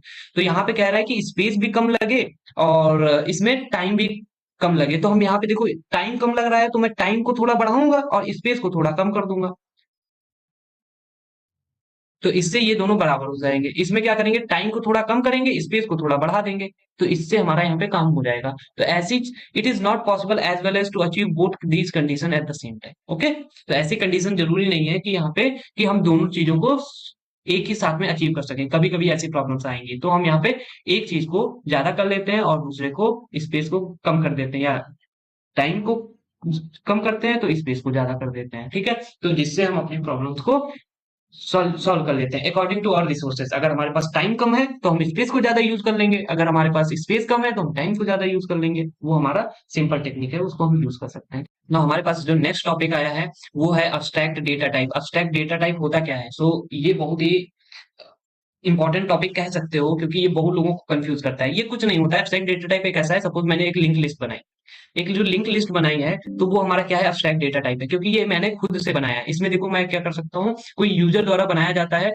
User के through कोई भी एक link कोई भी एक data structure बनाया जाता है, तो उसको हम क्या कह सकते हैं, लिंक अब्स्ट्रैक्ट डेटा टाइप कह सकते हैं, ठीक है। ये अब्स्ट्रैक्ट डेटा टाइप करता क्या है, whose behaviour is defined by set of values. कुछ उसके उसमें वैल्यूज हो सकती हैं और सेट ऑफ ऑपरेशंस भी हो सकते हैं। तो यहाँ पे हम बात करते हैं एग्जांपल की, if we talk about the list, अगर हम लिस्ट की बात करें, here we can store the multiple values, okay. It has many building function so that we will work on that data. Suppose मेरे पास फंक्शन है insert नाम का, डिलीट नाम का, पॉप नाम का, रिमूव नाम का। जैसे सपोज मेरे पास यहाँ पे लिस्ट है, यहाँ पे मेरे पास लिस्ट है, वो कैसे है, यहाँ पे देख सकते हो कि मेरे पास यहाँ पे लिस्ट है, ठीक है। यहाँ पे हमारे पास लिस्ट है, इसमें मल्टीपल आइटम्स हैं, ठीक है। सपोज यहाँ पे 4 है, 5 है, 6 है, 7 है, 8 है, 9 है, ठीक है। और अगर मैं चाहता हूँ कि ये वाला जो एलिमेंट है वो हमारा पीछे से ऐड हो जाए, पुश हो जाए, तो मैं क्या करूंगा, यहाँ पे मैं 9 को ऐड कर दिया। तो इसके लिए मेरे पास एक फंक्शन होगा बैक पुश बैक 9। तो ये क्या करेगा, हमारा 9 यहाँ पे ऐड हो जाए, बैक में ऐड हो जाएगा। तो ऐसे मैं कहता हूँ कि यार भाई पॉप हो जा, पॉप बैक। पॉप बैक का मतलब है जो पीछे होगा वो हमारा पॉप हो जाएगा। तो ऐसे फंक्शंस जो होते हैं ये अवेलेबल होते हैं, तो इसीलिए ये क्या होते हैं, अब्स्ट्रैक्ट डेटा टाइप्स हम इनको कह सकते हैं, ठीक है। तो ये हमारे अब्स्ट्रैक्ट डेटा टाइप्स के अंदर जो ये डेटा स्ट्रक्चर आते हैं उनको हम अब्स्ट्रैक्ट डेटा टाइप्स कहते हैं, ठीक है। तो ये बहुत ही सिंपल था, आई थिंक इसमें कोई प्रॉब्लम नहीं होगी आप सबको। गाइज हम आ चुके हैं सबसे इंपॉर्टेंट टॉपिक की तरफ, जो कि है हमारा array. Array is a data structure. Now array is a collection of items stored the contiguous memory location. ये contiguous memory location क्या है वो अभी मैं बताता हूँ। ये एक लीनियर डेटा स्ट्रक्चर होता है जो कि मैं पहले ही बता चुका हूँ। It is one of the simplest data structure. This the idea is store multiple items of the same type together. ये हम क्या कर सकते हैं, सेम टाइप के डेटास को एक साथ में हम ऐड कर सकते हैं, ठीक है। तो अभी हम बात करते हैं कि ये कंटिन्यूअस मेमोरी क्या होती है, लीनियर डेटा स्ट्रक्चर क्या होते हैं, ठीक है। तो अभी हम बात करते हैं कि ये कंटिन्यूअस मेमोरी क्या होती है, लीनियर डेटा स्ट्रक्चर क्या होते हैं। यहाँ पे देख सकते हो, सपोज मेरे पास यहाँ पे कुछ एक एरे बना है, ठीक है। ये एरे है, यहाँ पे वन स्टोर है, टू स्टोर है, थ्री है, फोर है, फाइव है, सिक्स, इसकी इंडेक्सिंग है 0 1 2 3 4 5। तो अगर मुझे इसका सपोज इसका एड्रेस 100 है, तो इसका एड्रेस कितना होगा 104, क्योंकि इंटीजर है, इंटीजर का कितना बाइट का डेटा होता है 4 का। तो हम यहाँ पे इसका कितना होगा 108 होगा, इसका कितना होगा 112 होगा, इसका कितना होगा 116, इसका कितना होगा 120। देख सकते हो ये कॉन्टिग्यूअस मेमोरी एलोकेशन हुआ है, तो इसको हम कॉन्टिग्यूअस मेमोरी एलोकेशन कहते हैं। वहीं पे ये लीनियर डेटा स्ट्रक्चर है, देखो लाइन बाय लाइन हम डेटा को यहाँ पे फिल कर रहे हैं, तो ये लीनियर डेटा स्ट्रक्चर हो गया। क्योंकि हमारे पास नॉन लीनियर डेटा स्ट्रक्चर दो है, कौन कौन से, ट्रीज और ग्राफ। तो इसको हम सिंटेक्स के थ्रू कैसे इसका सिंटेक्स लिख सकते हैं, इसका सिंटेक्स कैसा होने वाला है। तो सिंटेक्स की बात करें तो यहाँ पे देख सकते हो इंट लिख सकते हो, एरे का नाम, सपोज मैं एरे का नाम रखना चाहता हूँ कि एज, एज इसमें आ रही है, ठीक है, किसी की भी एज आ सकती है। और इसमें कितने एलिमेंट, सपोज मैं एलिमेंट्स बनाना चाहता हूँ, इसमें वहां पे ये साइज देना पड़ेगा, कितने एज तुम स्टोर करना चाहते हो, ये हमारा एरे का डेफिनेशन होता है। सपोज मैं यहाँ पे इंट, यहाँ यहाँ पे क्या दे सकते हो, यहाँ पे क्या दे सकते हो, देख सकते हो टाइप, और यहाँ पे क्या देते हो, नेम देते हो, और यहाँ पे क्या देते हो, साइज। तो ये तीन चीजें इसको देनी पड़ती हैं। तो टाइप क्या है, सपोज मैं इंट देना चाहता हूँ, यहाँ पे मैं नेम, नेम क्या है, मैं यहाँ पे एक ARR नाम से नेम दे दिया, और यहाँ पे मैं साइज दे दिया 5 6 का। तो ये क्या करेगा, 6 प्लेसेस बना लेगा। तो वो कैसे बना रहा होगा, यहाँ पे देख सकते हो ये 6 प्लेसेस कैसे बनाएगा, यहाँ पे 6 प्लेसेस बना लेगा, कैसे 0 1 2 3 4 5। तो यहाँ पे 6 प्लेसेस यहाँ पे बना दिया, ठीक है। अब इनमें हमें डेटा डालना है, हम यहाँ पे कुछ भी डेटा डाल सकते हैं, लेकिन वो कैसा होना चाहिए, इंट टाइप का। तो यहाँ पे इंट टाइप का डेटा यहाँ पे हम फिल कर सकते हैं। तो या ये जो कंपाइलर है, या जो हमारे पास कंपाइलर है, उसने ये हमारी जगह एलोकेट कर दी है, ठीक है। तो कुछ ऐसे टाइप से हमारा एरे वर्क। यहाँ पे देख सकते हैं मेरा सिंटेक्स ये है, एग्जांपल यहाँ पे बना दिया, there is a array declare of the array, now where we can store the 10 integer values in the array, ठीक है। तो मेरे पास कितने टाइप्स के एरे हो सकते हैं, एरे, एरे में देख सकते हो यहाँ पे मैंने कुछ वैल्यूज उतार दी। तो ये क्या होते हैं, एरे एलिमेंट्स होता है, ठीक है। ये क्या होती है, ये हमारी इंडेक्सेस होती हैं। कुछ इस टाइप से हम एरे को रिप्रेजेंट करते हैं। तो हमारे पास बेसिकली एरे कितने टाइप्स के होते हैं, टू टाइप्स के, वन डायमेंशनल और मल्टी डायमेंशनल। तो अभी हम वन डायमेंशनल और मल्टी डायमेंशनल की बात करते हैं कि वन डायमेंशनल और मल्टी डायमेंशनल क्या होता है। देखो वन डायमेंशनल का मतलब है कि जिसमें एक डायमेंशन हो, इट मींस ये लीनियर हो सकते हैं, one one dimension such as row और कॉलम, या तो रो एक डायमेंशन में हो, या तो रो हो, या फिर सब कॉलम हो। तो hold finite number of same types data items, it is called it is called one D array. देख सकते हो यहाँ पे कि हमारा जो एरे है वो कितने एलिमेंट्स ले रहा है, 10 एलिमेंट्स ले रहा है। तो यहाँ पे हम यहाँ पे एरे बना सकते हैं, ठीक है। ये जो एरे है, 0 है 1 है 2 है 3 है 4 है 5 है 6 है 7 है 8 है 9 है। तो ये कितने प्लेसेस ले रहा है, ये 10 प्लेसेस ले रहा है। तो इसीलिए ये क्या है, ये हमारा सिंगल एरे, ये वन डायमेंशनल एरे है, ठीक है। यहाँ पे हमारे पास मल्टी डायमेंशनल एरे भी दूसरे टाइप का मिलता है, जिसमें हम क्या कर सकते हैं, मल्टीपल टाइप से डेटा को स्टोर कर सकते हैं। यहाँ पे देख सकते हो इंट ARR 245 लिखा है, इसका मतलब है हमारे पास कितनी रोज होंगी, यहाँ पे हमारे पास होंगी 2 रोज होंगी, कितनी होंगी, 2 रोज होंगी, ठीक है। और उसमें कितने एलिमेंट्स होंगे, 4 एलिमेंट्स होंगे, 4 कॉलम्स होंगे। फिर उस कॉलम के अंदर भी मेरा क्या होगा, फोर, हर एक में 5 एलिमेंट्स हो रहे होंगे, ठीक है। तो कैसे स्टोर होंगे, देख सकते हो। तो यहाँ पे,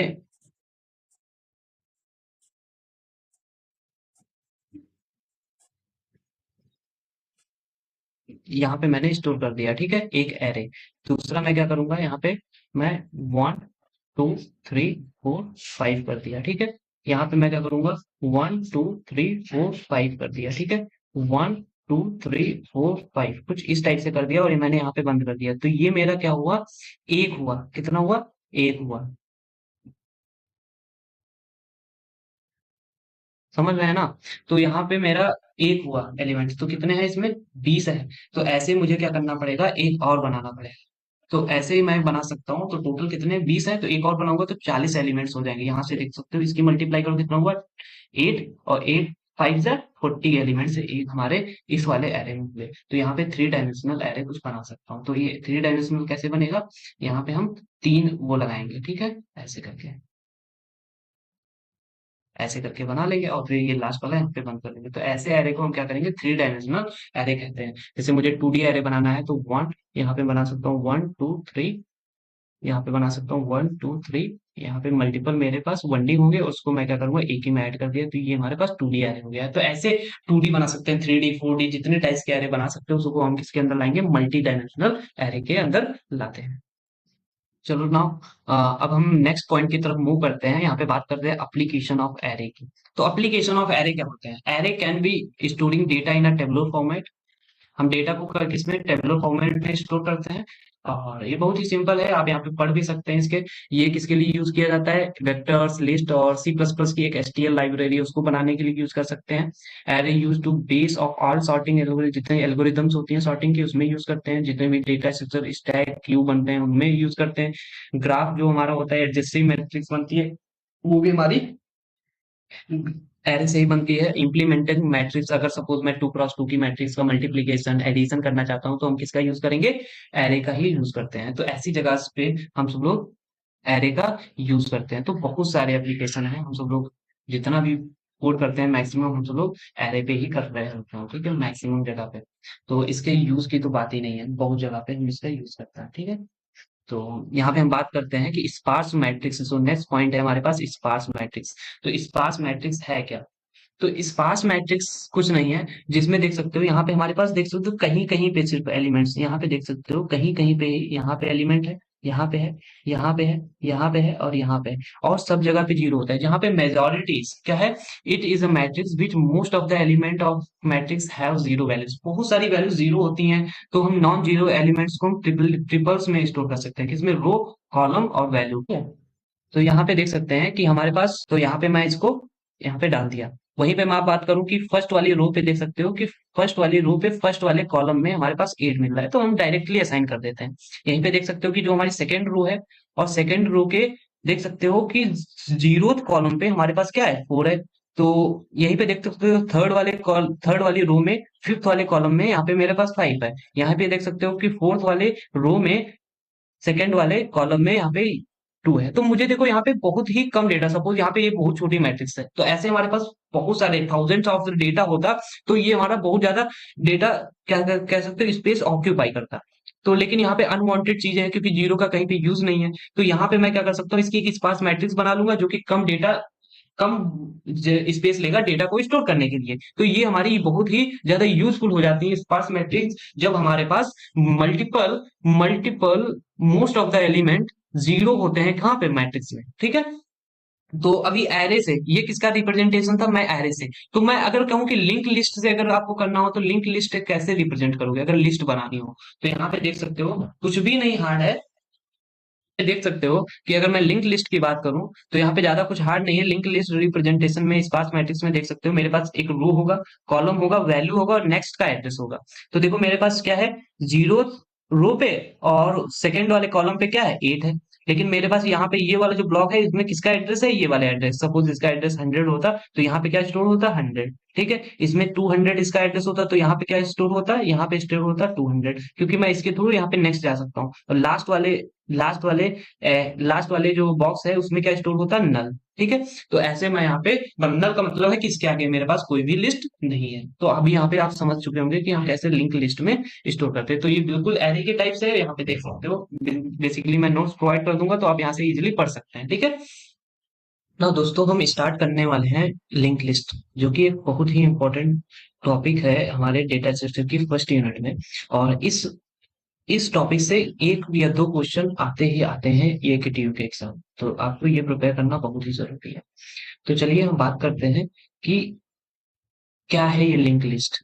तो अगर मैं बात करूं कि लिंक लिस्ट क्या है, तो link list is a collection of nodes and connected with via links. हम लिंक्स के थ्रू कोई भी नोड्स को कनेक्ट करते हैं। नोड मीन्स एक ब्लॉक, ठीक है। तो नोड कंसिस्ट करता है, डेटा एंड नेक्स्ट एलिमेंट का एड्रेस, ओके। इसमें कितनी चीजें होती हैं, एक नेक्स्ट एलिमेंट का एड्रेस होता है और दूसरा क्या होता है, नोड डेटा होता है। सपोज मेरे पास यहाँ पे एक ये नोड है, ये नोड है, इसमें क्या होगा, ये मेरे पास नेक्स्ट एड्रेस होगा और मेरे पास ये क्या होगा, डेटा होगा, ठीक है। और इस कितने टाइप्स के होते हैं, सिंगली, डबली, सर्कुलर, मेनली यही यूज होते हैं। यहाँ पे 2 ये गलती से हो गया है। तो अभी हम बात करते हैं कि सिंगली लिंक लिस्ट क्या है। Singly link list is a linear data structure and which element not stored in a contiguous memory allocation। मैं contiguous memory allocation, सपोज ये नहीं है मेरा नोड यहाँ पे सपोज ये मेरा 100 पे स्टोर हुआ, तो मेरा नेक्स्ट एलिमेंट मेरा कहीं पे 5 पे भी स्टोर हो सकता है। और जो इससे जो नेक्स्ट एलिमेंट कनेक्ट होगा वो हो सकता है 1000 पे हो, कहीं पे भी स्टोर हो सकता है। आई थिंक आप समझ रहे होंगे कि मैं कहना क्या चाह रहा हूँ। तो ये जरूरी नहीं है कि वो एलिमेंट वहीं पे होगा, ठीक है। तो यहाँ पे देखते हैं कि कैसे ये नोड हम क्रिएट करते हैं। देख सकते हो कि यहाँ पे मेरे पास एक ये नोड है, एक ये नोड, एक ये नोड, एक ये नोड, 4 नोड है। जिसका इस पहले का एड्रेस 100 है, दूसरे का एड्रेस 200 है, तीसरे का एड्रेस 300 है, चौथे का एड्रेस 400 है। जिसमें पहला डेटा 5 है, दूसरे का 10 है, तीसरे का 20 है, और चौथे का 30 है। लेकिन देख रहे हो लास्ट में हमेशा कोई भी अगर लास्ट नोड होता है उसमें हमेशा नल होता है, ठीक है। और देख सकते हैं कि जो पहले में है दूसरे का एड्रेस डाला है, जिससे ये लिंक बन गई। दूसरे से क्या किया, तीसरे का एड्रेस डाला है। और चौथे में तीसरे का डाला है, ठीक है। तो इस टाइप से हम यहाँ पे नोड्स को लिंक करते हैं। सपोज अगर आपको थर्ड वाले नोड का डेटा एक्सेस करना हो तो कैसे एक्सेस करेंगे। तो मैं क्या करूंगा, हेड का नेक्स्ट एंड उसके नेक्स्ट, मतलब मैं क्या किया, हेड का नेक्स्ट मतलब सेकंड, सेकंड का नेक्स्ट थर्ड, थर्ड का क्या चाहिए मुझे, डेटा। तो इसकी वैल्यू मुझे 20 मिल जाएगी। I think you got it, मैं कहना क्या चाह रहा था। यहाँ पे आप समझ रहे होंगे कि मैं कहना क्या चाह रहा था, ठीक है। अब देखते हैं कि कैसे रिप्रेजेंट करोगे अगर सिंगली लिंक लिस्ट को रिप्रेजेंट करना है। तो बहुत ही सिंपल है। हम क्या करेंगे, एक नोड बनाना है, तो यहाँ पे मुझे एक नोड को स्ट्रक्ट करना है। तो यहाँ पे स्ट्रक्चर बनाना है, तो मैंने एक यहाँ पे एक नोड बना लिया। इसमें कितनी चीजें होनी चाहिए, दो चीजें, एक डेटा और दूसरा इसके लिए नेक्स्ट एड्रेस। तो यहाँ पे मेरे पास ये डेटा हो जाएगा, और यहाँ पे क्या हो जाएगा, यहाँ पे मेरा नेक्स्ट एलिमेंट पॉइंट करेगा, ठीक है। तो यहाँ पे इस टाइप से हम रिप्रेजेंट कर सकते हैं। तो ये मेरा एक ब्लॉक बन जाएगा। लेकिन ये ब्लॉक रिप्रेजेंट करने का तरीका है। लेकिन अगर आपको बनाना है कि यार मुझे एक यही ब्लॉक मेमोरी में बनाना है, तो कैसे बनाओगे। तो यहाँ पे मैं एक फंक्शन बना लूंगा नोड नाम से, जो कि डेटा लेगा कि कौन सा डेटा उस ब्लॉक में डालना है, ठीक है। तो मैं न्यू नोड ये वाली लाइन क्या करेगी, जो ये ब्लॉक है ये मेमोरी में डाल देगा। तो मेमोरी में डाल दिया, फिर क्या करेगा, इस ब्लॉक का नाम क्या रखेगा उस मेमोरी में, न्यू डेटा नाम से। ओके, क्योंकि इसका नाम क्या है, न्यू डेटा। और इसके न्यू डेटा के डेटा वाले ब्लॉक में क्या डालेगा, जो यहाँ पे डेटा डालोगे। सपोज तुमने 5 डाला तो यहाँ पे 5 आ गया। यहाँ पे नल डाला तो लास्ट वाले में क्या आ जाएगा, नल आ जाएगा। और जो ये पूरा ब्लॉक बन जाएगा, तो ये सिंपल क्या कर रहा है, यहाँ पे रिटर्न कर रहा है। सपोज जिसने मांगा तो उसको ये ब्लॉक दे देगा, ठीक है। इतना सा सिंपल है ये, ज्यादा कुछ हार्ड नहीं है। लेकिन ये अगर टॉपिक आप नहीं कंप्लीट करेंगे तो आने वाले जितने भी यूनिट्स हैं और जितने भी टॉपिक्स हैं आपको आई थिंक समझ नहीं आने वाले हैं। तो इसको 2 या 3 4 बार, जितनी बार देखना है देख सकते हैं। जितना देखेंगे उससे आगे वाले जितने भी टॉपिक है उनमें आपको टाइम कम लगेगा और आप समझ पाएंगे। नहीं तो वो भी टॉपिक सभी स्किप हो जाएंगे और आप कोडिंग की तरफ नहीं भागेंगे। और आपको पता है अगर कोई भी सीएस स्टूडेंट है उसको कोडिंग करनी होगी, उससे नहीं भागना होगा, ठीक है। थोड़ा बहुत ही उस पर काम करना होगा, नहीं ज्यादा अगर कोई कर रहा है तो आप, लेकिन करना होगा, ठीक है। चलिए हम बात करते हैं कि यहाँ पे मैंने रिप्रेजेंटेशन सीखा और क्रिएशन सीखा। अब बात करते हैं कि जैसे मैंने नोड को बना लिया, अब इस पे कौन कौन से ऑपरेशन हो सकते हैं, तो उन पे अब हम बात करते हैं। यहाँ पे देख सकते हैं कि मेरे पास ऑपरेशन आ गए हैं सिंगल लिंक लिस्ट के। सबसे पहले मैं क्या कर सकता हूँ, कोई भी एलिमेंट है उसके बिगिनिंग में ऐड कर सकता हूँ। तो हम बिगिनिंग में कैसे एलिमेंट को ऐड कर सकते हैं, सबसे इंपॉर्टेंट चीज ये है। तो देख सकते हो, सपोज मेरे पास यहाँ पे एक लिंक लिस्ट है, ठीक है, ठीक है। और इसका हेड कहाँ पे पॉइंट कर रहा है, यहाँ पे पॉइंट कर रहा है। एक और मेरे पास लिंक है जिसका हेड कहाँ पे पॉइंट कर रहा है, उसमें कोई एलिमेंट है ही नहीं, ठीक है। यहाँ पे मेरे पास दो सिनेरियोस हैं, ठीक है। और मेरे पास एक ये हेड है, मेरे पास एक न्यू नोड है, इसका नाम क्या है, न्यू नोड। और इसमें स्टार्टिंग, इसमें क्या नल पड़ा है और इसमें क्या है, 5 है, ठीक है। और इसका एड्रेस है 100 और इसका एड्रेस है 200, इसमें क्या पड़ा है, 200, ठीक है। ऐसा सिनेरियो है, मुझे इसको बिगनिंग में ऐड करना है। तो देखो मैं कैसे ऐड कर सकता हूँ। तो सिंपल क्या करूंगा, मैं न्यू नोड, जो ये न्यू नोड है इसमें किसका डाल दूंगा, हेड का जो नेक्स्ट वाला एड्रेस है मैं उसको डाल दूंगा। तो नेक्स्ट वाले का नहीं, सॉरी, मैं नेक्स्ट वाले को नहीं डालूंगा, मैं हेड का जो एड्रेस है मैं वो डाल दूंगा। तो कैसे काम करूंगा, न्यू नोड के जो नेक्स्ट है, मतलब इस वाले नेक्स्ट वाले ब्लॉक में मैं क्या करूंगा, हेड को डाल दूंगा, हेड का एड्रेस, ठीक है।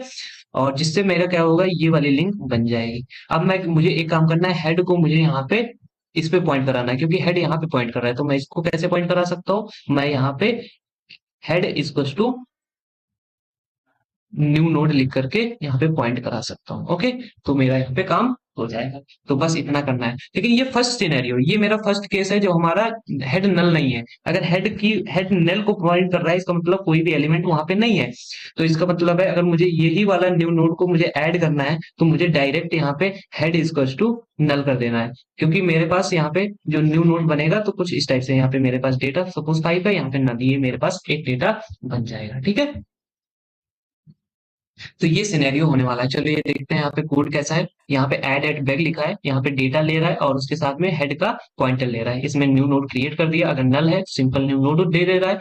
अगर न्यू नोड नल नहीं है, अगर हमारा हेड नल नहीं है, तो हम क्या कर रहे हैं, न्यू नोड के नेक्स्ट में हेड को डाल दे रहे हैं। इसका मतलब फर्स्ट एलिमेंट ऐड हो गया और उसके बाद हम क्या करेंगे, उस न्यू नोड को हेड में डाल देंगे, मतलब रिटर्न कर दे रहे हैं। तो हेड कहाँ पे पॉइंट करने लगा, न्यू नोड पे। सिंपली एड एट बिगनिंग हो गया। अब एड एट एंड की बात करें तो बहुत ही इंपॉर्टेंट है और आपको समझना पड़ेगा। इसमें भी मैंने क्या किया, हेड को लिया, हेड का पॉइंटर और क्या डेटा डालना है वो ले लिया। मैंने न्यू नोड क्रिएट कर लिया with the help of this data.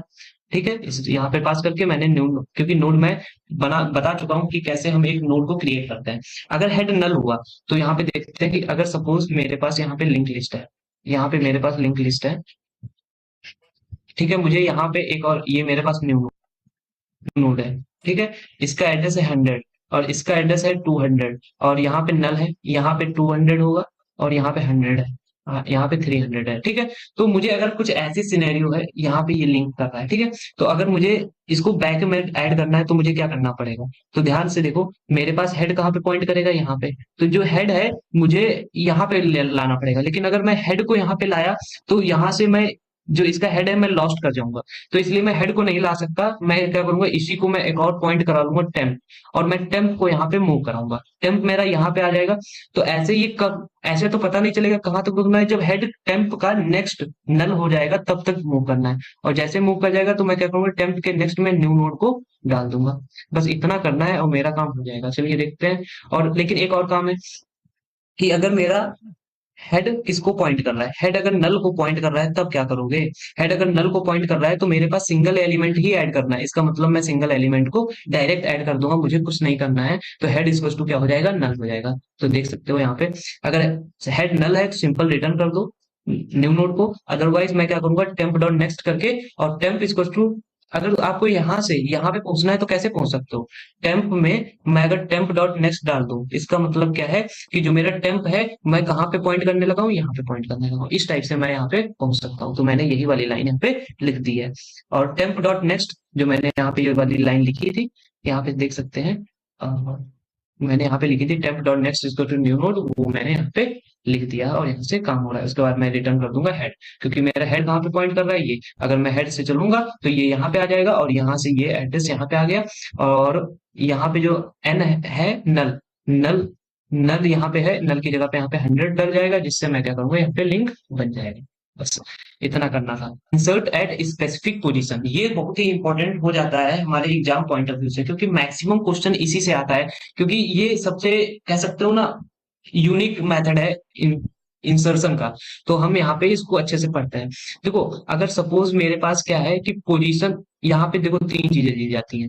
यहाँ पे आपको डेटा दिया जाएगा, उसके साथ में कहाँ पे ऐड करना है, और हेड का पॉइंटर दे दिया जाएगा। ठीक है, सपोज आपको पॉज पोजीशन फर्स्ट दे दी गई, इसका मतलब क्या है, आपको फर्स्ट नंबर पे ऐड करना है। इसका मतलब बिगिनिंग में ऐड करना है। अगर पोजीशन फर्स्ट है तो मेरा क्या मेथड होगा, ये मेरा बिगिनिंग ऐड एट बैक, जो मैंने ये वाला ऑपरेशन परफॉर्म किया है, इसी के टाइप का होगा कि नहीं होगा। तो मैंने डायरेक्ट इसको रिटर्न कर दिया कि भाई जो ये फंक्शन ऐड एट बैक में बनाया था ना, वही वाला सेम है, क्योंकि इसको बिगिनिंग करना है। ठीक है, लेकिन अगर ऐसा नहीं हुआ तो मैं क्या करूंगा, यहाँ पे देख सकते हो आई को मैं 1 से लेकर के आई लेस देन पॉज, मतलब कहां तक इसकी पोजीशन है वो पोजीशन ढूंढूंगा। तो यहाँ पे देख सकते हो कि एक ऐसा सिनेरियो आ रहा है कि आई इज नॉट पॉज, मतलब आई पॉज के बराबर ही नहीं हुआ और टेम्प नल हो गया। सपोज मैं यहाँ पे एक एग्जांपल देता हूँ। जैसे मेरा यहाँ पे है, ये मेरे पास कुछ, एक एग्जांपल देता हूँ। जैसे मेरा यहाँ पे है, ये मेरे पास कुछ लिंक लिस्ट है। ठीक है, यहाँ पे ब्लॉक है, ये मेरे पास यहाँ पे 3 है। आपकी पोजीशन कितनी है, 4। तो आई क्या होगा, स्टार्टिंग में 1 है, फिर क्या करेगा, यहाँ पे मेरे पास था टेम्प। ठीक है, टेम्प यहाँ से मूव किया यहाँ पे, तो आई की वैल्यू कितनी हो गई, 2। फिर टेम्प यहाँ से मूव किया यहाँ पे आ गया, आई आई की वैल्यू हो गई 3। लेकिन ये यहाँ पे मूव कर गया, यहाँ पे जब मूव कर गया तब भी इसकी वैल्यू कितनी है, ये 3 ही है। तो इसका मतलब है ये क्रॉस कर गया, ये नल पे आ गया, और ये आपका 3 ही है, इसका मतलब जो ये आप 4 डाले हो पोजीशन वो इनवैलिड है, क्योंकि मेरे पास अगर 3 नोड है तो मैं चौथी पोजीशन पे मैं ऐड ही नहीं कर सकता हूँ। आपको समझ में आ रहा होगा मैं कहना क्या चाह रहा हूँ, तो इसीलिए यहाँ पे ऐड नहीं हो पाए। तो इसी टाइप से कि अगर मेरा कोई एक्स्ट्रा वैल्यू अगर मैं डाल दूंगा तो यहाँ पे नहीं ऐड हो पाएगा, इसलिए ये कंडीशन लगा दी। लेकिन अगर आई की वैल्यू पोजीशन -1 है, अगर आई की वैल्यू कोई भी पोजीशन -1 है, मतलब अगर मुझे यहाँ पे थर्ड वाले पे ऐड करना है तो मुझे ये वाली पोजीशन मुझे पता करनी होगी, इस वाली पोजीशन पे पता होना चाहिए। अगर मुझे यहाँ पे ऐड करना है तो ये वाली पोजीशन पे मुझे आना है। इस वाली पोजीशन पे अगर मैं आ गया तो उसके बाद देखो क्या होता है। अगर मुझे इस वाली पोजीशन पे आ गया तो कैसे मैं ऐड करूंगा, सपोज मेरे पास यहाँ पे 4 नोड है, ठीक है, और मुझे इस वाले थर्ड वाली पोजीशन पे मुझे ऐड करना है, तो मुझे क्या करना पड़ेगा, इस वाले मुझे ये कैसे न कैसे करके मुझे ये वाला टेम्प ये वाला नोड फाइंड करना पड़ेगा। इस वाले नोड को अगर मैंने फाइंड कर लिया, सपोज इसका एड्रेस 100 है, इसका एड्रेस कितना है 200, यहाँ पे कितना पड़ा है 200, और यहाँ पे कितना पड़ा है, ये इसका एड्रेस 300 है, यहाँ पे 300 पड़ा है। मेरे पास जो न्यू नोड है, ये जो न्यू नोड है इसका एड्रेस कितना है, इसका एड्रेस है 400, और यहाँ पे नल पड़ा है, ठीक है। तो अब मुझे क्या करना है, देखो इसको कट करना है, मुझे इससे ऐड करना है। इसको मैं कैसे ऐड कर सकता हूँ, इसको मुझे ऐड करना है, लेकिन इसके पहले मुझे क्या करना पड़ेगा, मुझे इसको ऐड करना पड़ेगा। तो इसको मैं कैसे ऐड कर सकता हूँ, मुझे क्या करना पड़ेगा, टेम्प के नेक्स्ट में क्या है 200 है, तो यहाँ से मुझे नल हटाना पड़ेगा। यहाँ से मैं क्या करूंगा, नल को हटा दूंगा, और यहाँ पे मैं क्या करूंगा 200 को डाल दूंगा। 200, तो इसका मतलब है कि ये 200 को पॉइंट करने लगा। और मैं क्या करूंगा, यहाँ से यहाँ से मैं हटाऊंगा, और यहाँ पे मैं क्या करूंगा, ये 400 को डाल दूंगा। मैं क्या करूंगा 400 को मैंने डाल दिया, तो इससे ये यहाँ पे पॉइंट हो गया। तो इसका मतलब है मैं क्या कर रहा हूँ, न्यू नोड डॉट नेक्स्ट में मैं डाल रहा हूँ किसको, न्यू नोड डॉट नेक्स्ट में क्या डाल रहा हूँ किसको, यहाँ पे टेम्प डॉट नेक्स्ट डाल रहा हूँ, ठीक है, टेम्प डॉट नेक्स्ट डाल रहा हूँ। और उसके बाद में मैं क्या कर रहा हूँ, टेम्प डॉट नेक्स्ट में क्या डाल रहा हूँ, न्यू नोड को डाल रहा हूँ। समझ रहा है ना मैं कहना क्या, बस ये 2 काम करेंगे, मेरा यहाँ पे कोड ऐड हो जाएगा। देखो मुझे पोजीशन मिली, उसके बाद मैंने एक नोड बना लिया, नोड बनाने के बाद क्या किया, temp dot new node dot next में क्या किया, टेम्प डॉट नेक्स्ट में न्यू नोड डाल दिया, रिटर्न कर दिया। और ये हर बार देखो मूव करने के लिए, क्योंकि मुझे पोजीशन ढूंढनी पड़ रही है ना, टेम्प मेरा स्टार्टिंग में यहाँ पे होगा और मेरा हेड भी यहाँ पे होगा, तो हेड को मूव नहीं कर सकते। अगर हेड मेरा हो गया तो मेरा यहाँ पे लिंक लिस्ट पूरी लॉस्ट हो जाएगी। तो मैं क्या करूंगा, टेम्प को मूव करूंगा। टेम्प कैसे मूव होता है, temp equals to temp dot next के मूव कर जाएगा, ठीक है। तो यहाँ पे मूव कर गया, और यहाँ पे क्या करेंगे, रिटर्न, जब पूरा हो जाएगा मैं हेड को रिटर्न कर दूंगा, ठीक है। तो यहाँ पे 3 ऑपरेशन थे। कौन कौन से ऑपरेशन थे, यहाँ पे मेरे पास 3 ऑपरेशन थे, insert at back, insert at back, और दूसरा ऑपरेशन था इंसर्ट एट एंड, एंड तीसरा ऑपरेशन था इंसर्ट एट पॉज। इन तीनों में से एक जरूरी है, कंपलसरी है, एक ना एक क्वेश्चन इसमें से आना है एग्जाम में। और अब चलिए हम बात करते हैं हमारे नेक्स्ट, अब डिलीशन कैसे करते हो। अगर आपको डिलीट करना है कोई भी एक लिंक लिस्ट में कोई एलिमेंट हो तो कैसे डिलीट करोगे। सपोज मेरे पास डिलीट एट बिगिनिंग, सपोज मेरे पास यहाँ पे नोड है, ठीक है, यहाँ पे मेरे पास जो हेड है वो पॉइंट करता है नल को, इसका मतलब है मेरे पास एलिमेंट ही नहीं है तो मैं डिलीट क्या करूंगा। लेकिन एक और कंडीशन हो सकती है, जो हेड है उसके पास सिर्फ और सिर्फ एक सिंगल एलिमेंट है, तो मैं इसको हटा दूंगा तो वो क्या होगा, वो नल ही तो बच जाएगा। तो मतलब अगर एक एलिमेंट है, अगर हेड का नेक्स्ट नल है, मतलब नेक्स्ट का मतलब सेकंड एलिमेंट नहीं है, तो इस फर्स्ट मतलब एक ही है, तो इसका मतलब है मैं रिटर्न कर दूंगा क्या, नल। और अगर नल है तो भी मुझे डिलीट ही नहीं करूंगा, तब भी मैं रिटर्न क्या कर दूंगा, नल। तो 2 काम हो जाएगा। अदरवाइज क्या होगा, मेरे पास बहुत सारे एलिमेंट होंगे, उसमें से मुझे डिलीट करना होगा, ठीक है। यहाँ पे मेरे पास बहुत सारी लिस्ट है, अगर मुझे इसको डिलीट करना है तो मेरे पास हेड यहाँ पे पॉइंट करता था, अब मुझे हेड को कहाँ पॉइंट कराना पड़ेगा, हेड यहाँ पे पॉइंट करा देंगे, यहाँ पे पॉइंट करा देंगे, और इसको मैं हटा दूंगा।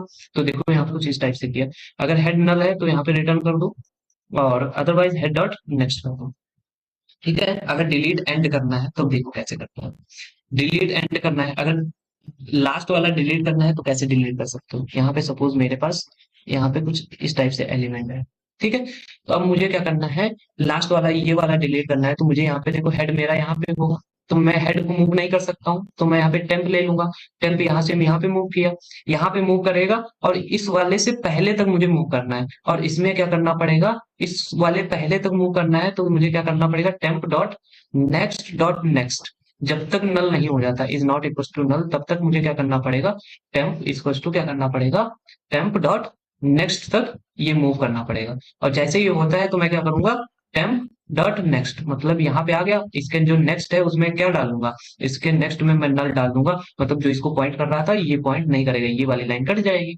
सिंपल है। लेकिन एक और कंडीशन तो इसमें बन रही है, वो कंडीशन क्या है कि अगर हेड नल है, अगर हेड नल है तब भी तो मुझे कोई काम नहीं करना है। हेड अगर नल है तब तो मैं डायरेक्ट रिटर्न कर दूंगा, और हेड का नेक्स्ट नल है, अगर हेड का नेक्स्ट नल है तब भी मुझे नल ही रिटर्न करना है। तो यहाँ पे देख सकते हो, अगर हेड का नल नल है और हेड का नेक्स्ट भी नल है, देन रिटर्न नल करेंगे, अदरवाइज मैं टेम्प में हेड डाल दूंगा, और टेम्प डॉट नेक्स्ट को तब तक चेक करता रहूंगा जब तक ये कंडीशन ट्रू है, और उसके बाद क्या करूंगा, temp dot next equal to null डाल दूंगा और सिंपल रिटर्न।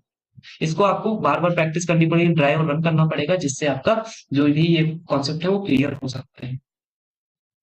चलिए हम बात करते हैं ट्रैवर्स कैसे करेंगे। तो सपोज मेरे पास यहाँ पे ट्रैवर्स करना है, तो ट्रैवर्स करने का बहुत ही सिंपल तरीका है। सपोज मेरे पास 5 है, इसका एड्रेस कितना है 100, इसका एड्रेस है 10, ठीक है, इसका एड्रेस है 70, और इसके इसमें डेटा है 8, और इसमें इसका एड्रेस है 100, और यहाँ पे एड्रेस है 9, और यहाँ पे एड्रेस है नल, और यहाँ पे एड्रेस है नल,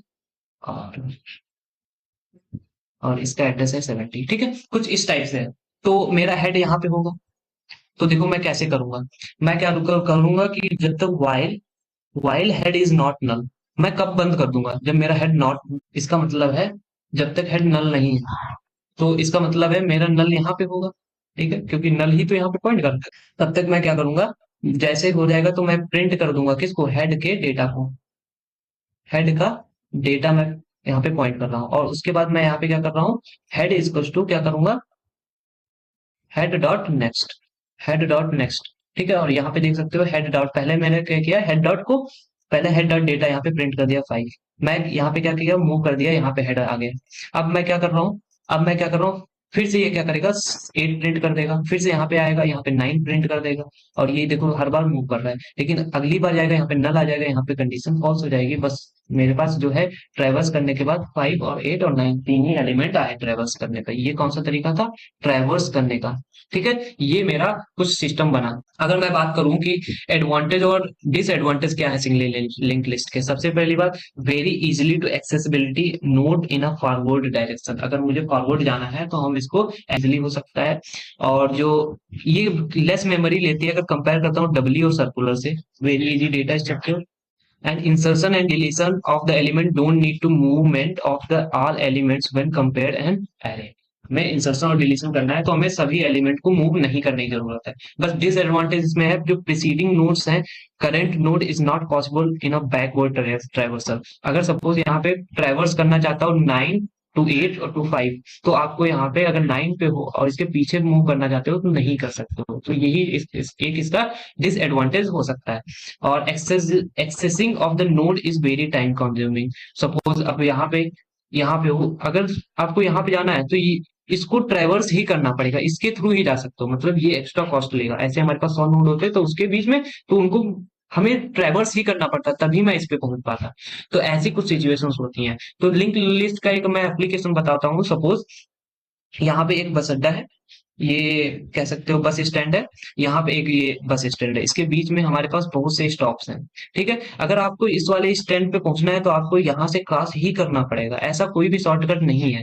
तो इसलिए हम यहाँ पे ऐसी सिचुएशन पे यहाँ पे हम दोनों लिंक लिस्ट का यूज करते हैं, ठीक है। यहाँ पे अब बात करने वाले हैं डबली लिंक लिस्ट की। Doubly link list is a complex version of singly link list, and DLL has node pointed to next node as well as previous node. देखो अब इसमें क्या है, इसमें देख सकते हो कि हमारे पास एक नोड है, इसमें हमारे पास ये नेक्स्ट नोड भी है और ये हमारे पास प्रीवियस नोड भी है, और इसके साथ में हेड भी, इसमें तीन चीजें होती हैं। तो address of this is the previous node, और एड्रेस ऑफ नेक्स्ट नोड, और यहाँ पे ये क्या होता है हमारे पास, डेटा होता है। तो इतनी चीजें यहाँ पे होने लगी मेरे पास,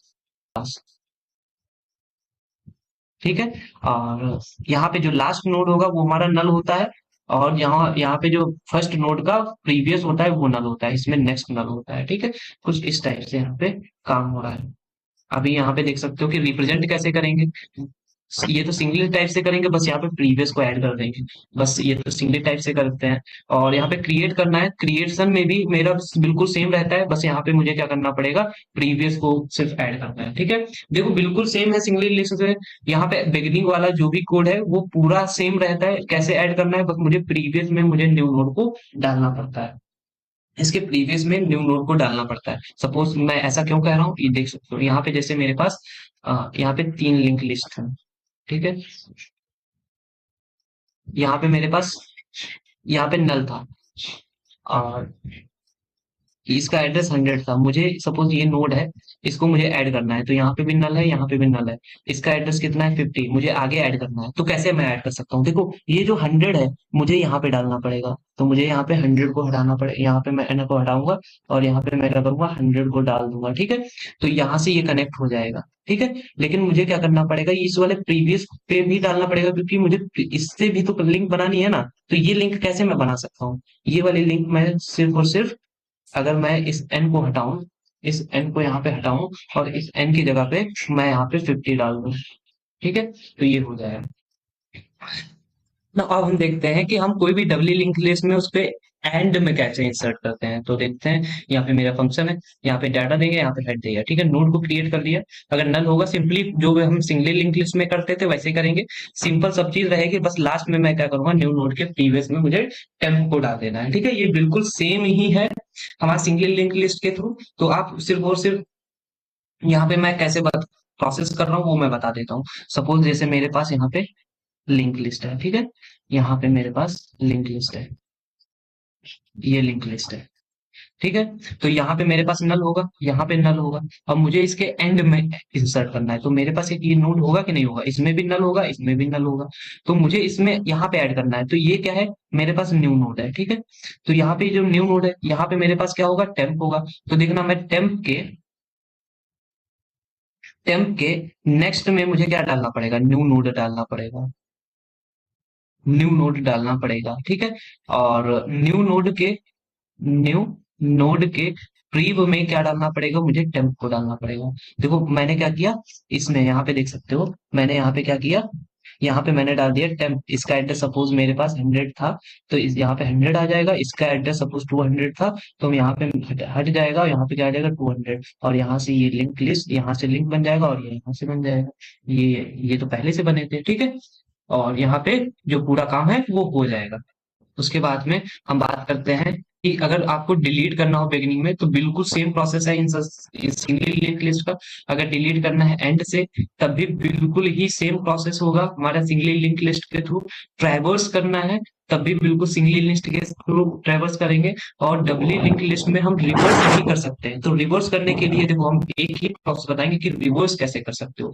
अगर आपको रिवर्स ट्रैवर्स करना है तो कैसे कर सकते हो, रिवर्स ट्रैवर्स करना है, how could you do that. यहाँ पे देख सकते हो कि मुझे रिवर्स करना है। ठीक है, मेरे पास यहाँ पे 3 लिंक लिस्ट है। ठीक है, यहाँ पे मेरे पास 3 लिंक लिस्ट है। अगर मुझे रिवर्स ट्रैवर्स करना है, तो देखो मेरे पास हेड यहाँ पे होगा, मैं क्या करूंगा, हेड को यहाँ पे लेके जाऊंगा, हेड को यहाँ पे लेके गया।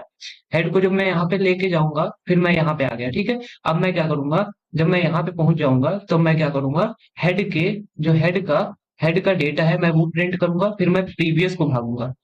ठीक है, मैं प्रीव के थ्रू अब मैं क्या करूंगा, हेड इक्वल टू क्या करूंगा, हेड डॉट प्रीव डाल दूंगा, तो मेरा हेड अब यहाँ पे आ जाएगा। अब मैं फिर से डेटा को प्रिंट करूंगा।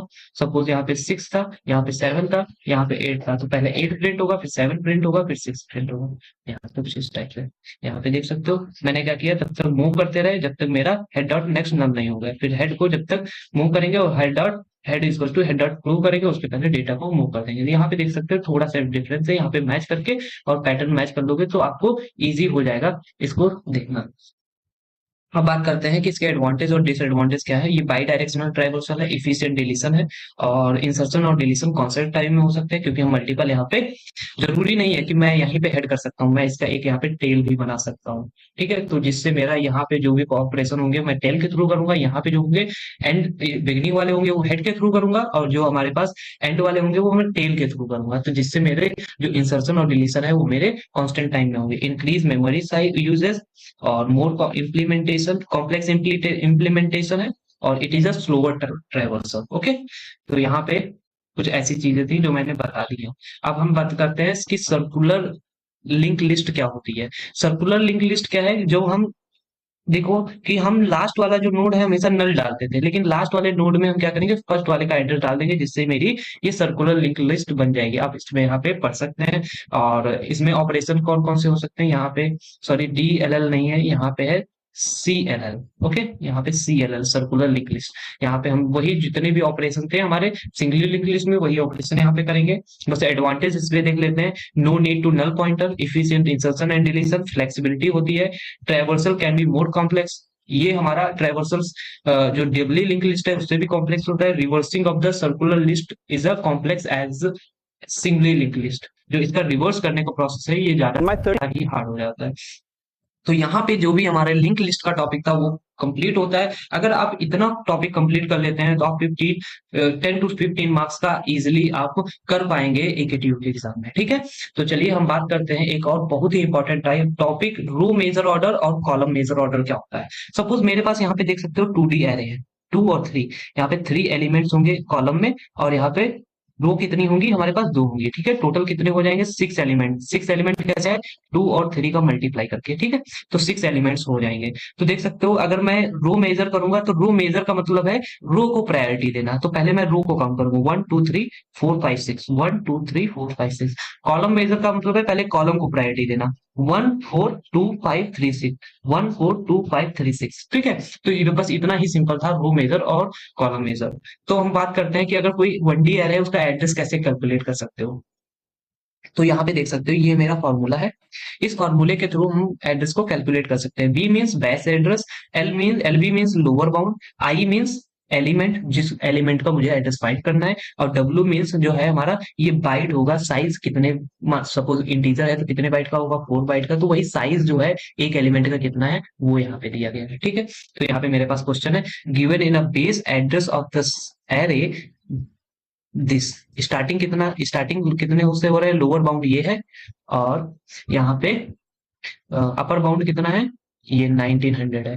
ठीक है, 120 यहाँ पे देख सकते हो कि हमारा बेस एड्रेस दिया गया है। ठीक है, और यहाँ पे साइज ऑफ एलिमेंट कितना है, 2 है और 1700 है। यहाँ पे मैं फॉर्मूला एग्जैक्ट रख रहा हूँ। देखो बी की वैल्यू 120, W की वैल्यू 2, 1700 आई को जो मुझे फाइंड करना है, और यहाँ पे LB 1300। और बस मैं इसको कैलकुलेट कर लिया, जो हमारा ये आंसर है वही मेरा राइट आंसर होगा इसका एड्रेस। ठीक है, तो ये मैं 2 टाइप से काउंट कर सकता हूँ ना, तो किस टाइप से काउंट कर सकता हूँ। तो देखो मैं एक तो रो मेजर में कर सकता हूँ और दूसरा कॉलम मेजर में। अगर रो मेजर में कर रहे हो तो आपको ये फॉर्मूला लगाना पड़ेगा। इस फॉर्मूले में देख सकते हो LR का मतलब है lower bound of row, and लो LC का मतलब है lower bound of the column. J का मतलब है कौन सा एलिमेंट का जेथ एलिमेंट ढूंढ रहे हो, और कौन सा जो जो एलिमेंट है उसका ith एलिमेंट क्या है। तो यहाँ पे देख सकते हो, यहाँ पे यहाँ पे देख सकते हो हमारे पास एक एरे है, जिसमें एरे 2D एरे है। देख सकते हो 1 to 10, 1 to 15 है। तो अभी यहाँ पे मेरे पास ये मैंने फॉर्मूला लगाया, लेकिन मुझे यहाँ पे n निकालना पड़ेगा। n कैसे निकालूंगा, upper bound of the column, अगर रो मेजर निकाल रहा हूँ तो upper bound of the column और lower bound of the column और +1, इससे मैं निकाल सकता हूँ। तो n की वैल्यू मेरे यहाँ पे निकल जाएगी। और LC मुझे दिया है, LC कितना है, LC मेरा यहाँ पे दे दिया गया है, मेरे पास 6 दे दिया गया है, क्योंकि मुझे 6 का निकालना है। यहाँ पे LR दे दिया गया है 8, और मेरे पास बेस एड्रेस दे दिया गया है 100, और इसी में जितनी वैल्यूज है मैं यहाँ पे पुट करूंगा, और उसके थ्रू मैं यहाँ से आंसर निकाल सकता हूँ। सिंपल है। उसी के साथ में मैं यहाँ पे बात करता हूँ कि कॉलम मेजर ऑर्डर कैसे निकाल सकते हैं। अगर कॉलम मेजर ऑर्डर निकालना है तो यहाँ पे मुझे बेस एड्रेस निकालना पड़ेगा। बेस एड्रेस मुझे क्वेश्चन में गिवन होगा, यहाँ पे W size of the element देना पड़ेगा, J और I क्या है, जो एलिमेंट मुझे फाइंड करना है उनकी रो और कॉलम की इंडेक्सेस है। ठीक है, और यहाँ पे LC और मुझे LR यहाँ पे गिवन होंगे, lower bound of the column और lower bound of the row, दोनों चीजें मुझे यहाँ पे दी गई। तो यहाँ पे देख सकते हैं एक और मेरे पास एग्जांपल है, उसको देख लेते हैं कि given an array, array is this, and ये पिछला वाला ही बिल्कुल एग्जांपल है। उसमें देखते हैं अगर मैं कॉलम मेजर से निकालता हूं तो कैसे मैं फाइंड करता हूं। यहाँ पे मैं फॉर्मूला लगाऊंगा, उसके बाद में मुझे यहाँ पे m की वैल्यू फाइंड करनी है। m की वैल्यू अगर फाइंड करनी है तो upper bound of row and minus lower bound of row करना पड़ेगा। लेकिन अगर n की वैल्यू फाइंड कर रहे हैं तो वहां पे अपर bound of column minus upper bound of, sorry, lower bound of column का यूज करते थे। तो बस थोड़ा सा डिफरेंस है, रो रो मेजर कॉल ऑर्डर में और इसमें कॉलम मेजर ऑर्डर में। यहाँ पे मैं बेस एड्रेस का फॉर्म जो वैल्यू होगी वो रख दूंगा। यहाँ पे साइज दे दिया, जे और आई की यहाँ पे वैल्यू पुट करूंगा और यहाँ पे कैलकुलेट करूंगा। बस यहाँ पे जो ये प्रोसेस है, यहाँ पे जो वैल्यू आ रही है वो यहाँ पे कह सकते हैं स्वैप हो गई। पहले यहाँ पे थी और ये यहाँ पे थी, देख सकते हैं यहाँ पे जो ये वैल्यू हुई है, यहाँ पे ये वाली वैल्यू यहाँ पे थी और ये वाली वैल्यू यहाँ पे थी, बस थोड़ा सा स्वैप हुआ है और यहाँ पे मेरा ये आंसर मिल जा रहा है, इसको अगर हम कैलकुलेट करेंगे। अभी बस एक सिर्फ टॉपिक बचा है, difference between array and the link list, कैसे आप डिफरेंशिएट कर सकते हैं। तो यहाँ पे देख सकते हैं कि it is store in a contiguous memory location. ये क्या होता है मैं पहले ही बता चुका हूँ, वहीं पे इसका रेंडमली होता है। जैसे मैं पहला मेरा जो नोड है वो 100 पे हो सकता है, दूसरा 5 पे हो सकता है, तीसरा 300 पे हो सकता है, कुछ भी हो सकता है। लेकिन यहाँ पे जो एरे होगा, पहला अगर 100 पे है तो दूसरा 104 पे ही होगा, तीसरा 108 पे ही होगा। तो इस टाइप से कंटिन्यूअस मेमोरी एलोकेशन होता है। Element is are independent of each other, element is are dependent, ये सभी डिपेंडेंट होते हैं। क्यों? क्योंकि एक दूसरे से कनेक्टेड होते हैं। लेकिन ऐसा इसमें नहीं होता है। It is allocated at the compile time, क्योंकि ये डायनेमिक नहीं होते हैं। ये यहीं पे जितनी मेमोरी देनी है एरे में दे सकते हो, उसके बाद नहीं दे सकते हो, लेकिन इसमें हम प्रोवाइड कर सकते हैं। और accessing any element is a faster, क्योंकि हमारे पास इसमें पहले से मेमोरी एलोकेट होती है, कॉन्टिग्यूअस होती है। अगर मुझे इसको करना है तो मैं इसका नेक्स्ट एड्रेस इजिली फाइंड कर सकता हूँ, बट लिंक लिस्ट में ऐसा नहीं कर सकता हूँ, इसलिए ये स्लोअर हो जाती है। वहीं पे मैं बात करता हूँ कि array takes more time while performing any operation. अगर आपको कोई भी ऑपरेशन, सपोज मैं एक एग्जांपल लेता हूँ कि अगर मेरे पास ये एरे है, यहाँ पे मेरे पास एलिमेंट है 2 3 4 5, और सपोज तुम्हें क्या करना है, एक इंसर्ट करना है एलिमेंट, वो 5 है। अगर आपको यहाँ पे करना है 5 को फर्स्ट वाली पोजीशन पे, ये 0 इंडेक्स 1 इंडेक्स 2 इंडेक्स 3 इंडेक्स, तो मुझे एक यहाँ पे एक्स्ट्रा स्पेस 5 को यहाँ पे डालना पड़ेगा। तो 5 को मैं यहाँ पे डालूंगा तो ये क्या होगा, यहाँ पे 5 आ जाएगा। और यहाँ पे देख सकते हो 4 को हटाना पड़ेगा, 4 मेरा यहाँ पे आ जाएगा, मतलब इस वाली प्लेस से यहाँ पे, और 3 यहाँ से यहाँ पे आ जाएगा, 3 यहाँ पे आ गया। फिर यहाँ पे देख सकते हो कि टू मेरा यहाँ पे आ जाएगा, और फिर उसके बाद ये वाली प्लेस खाली होगी। फिर उसके बाद ये जो एलिमेंट है, ये वाला एलिमेंट फिर यहाँ से यहाँ पे पुश हो सकता है। तो यहाँ पे बहुत सारा टाइम लग सकता है अगर हम एरे में कोई भी इंसर्शन और डिलीशन कर रहे हैं। लेकिन लिंक लिस्ट में ऐसा नहीं होता है, यहाँ पे हम मैक्सिमम जो भी ऑपरेशन होते हैं वो हम कॉन्स्टेंट टाइम में परफॉर्म कर रहे होते हैं। इसलिए लिंक लिस्ट भी कहीं पे प्रॉफिट देती है, और वहीं पे कहीं पे जो हमारा एरे भी यूजफुल है, जो जहां पे जो भी हमारे बेनिफिशियल होंगे डेटा स्ट्रक्चर वहां पे हम यूज करेंगे। तो ये यूनिट यहीं पे खत्म होती है, और मिलते हैं अगले जो हमारी नेक्स्ट यूनिट है उसके साथ में, डेटा स्ट्रक्चर की second unit. So thank you.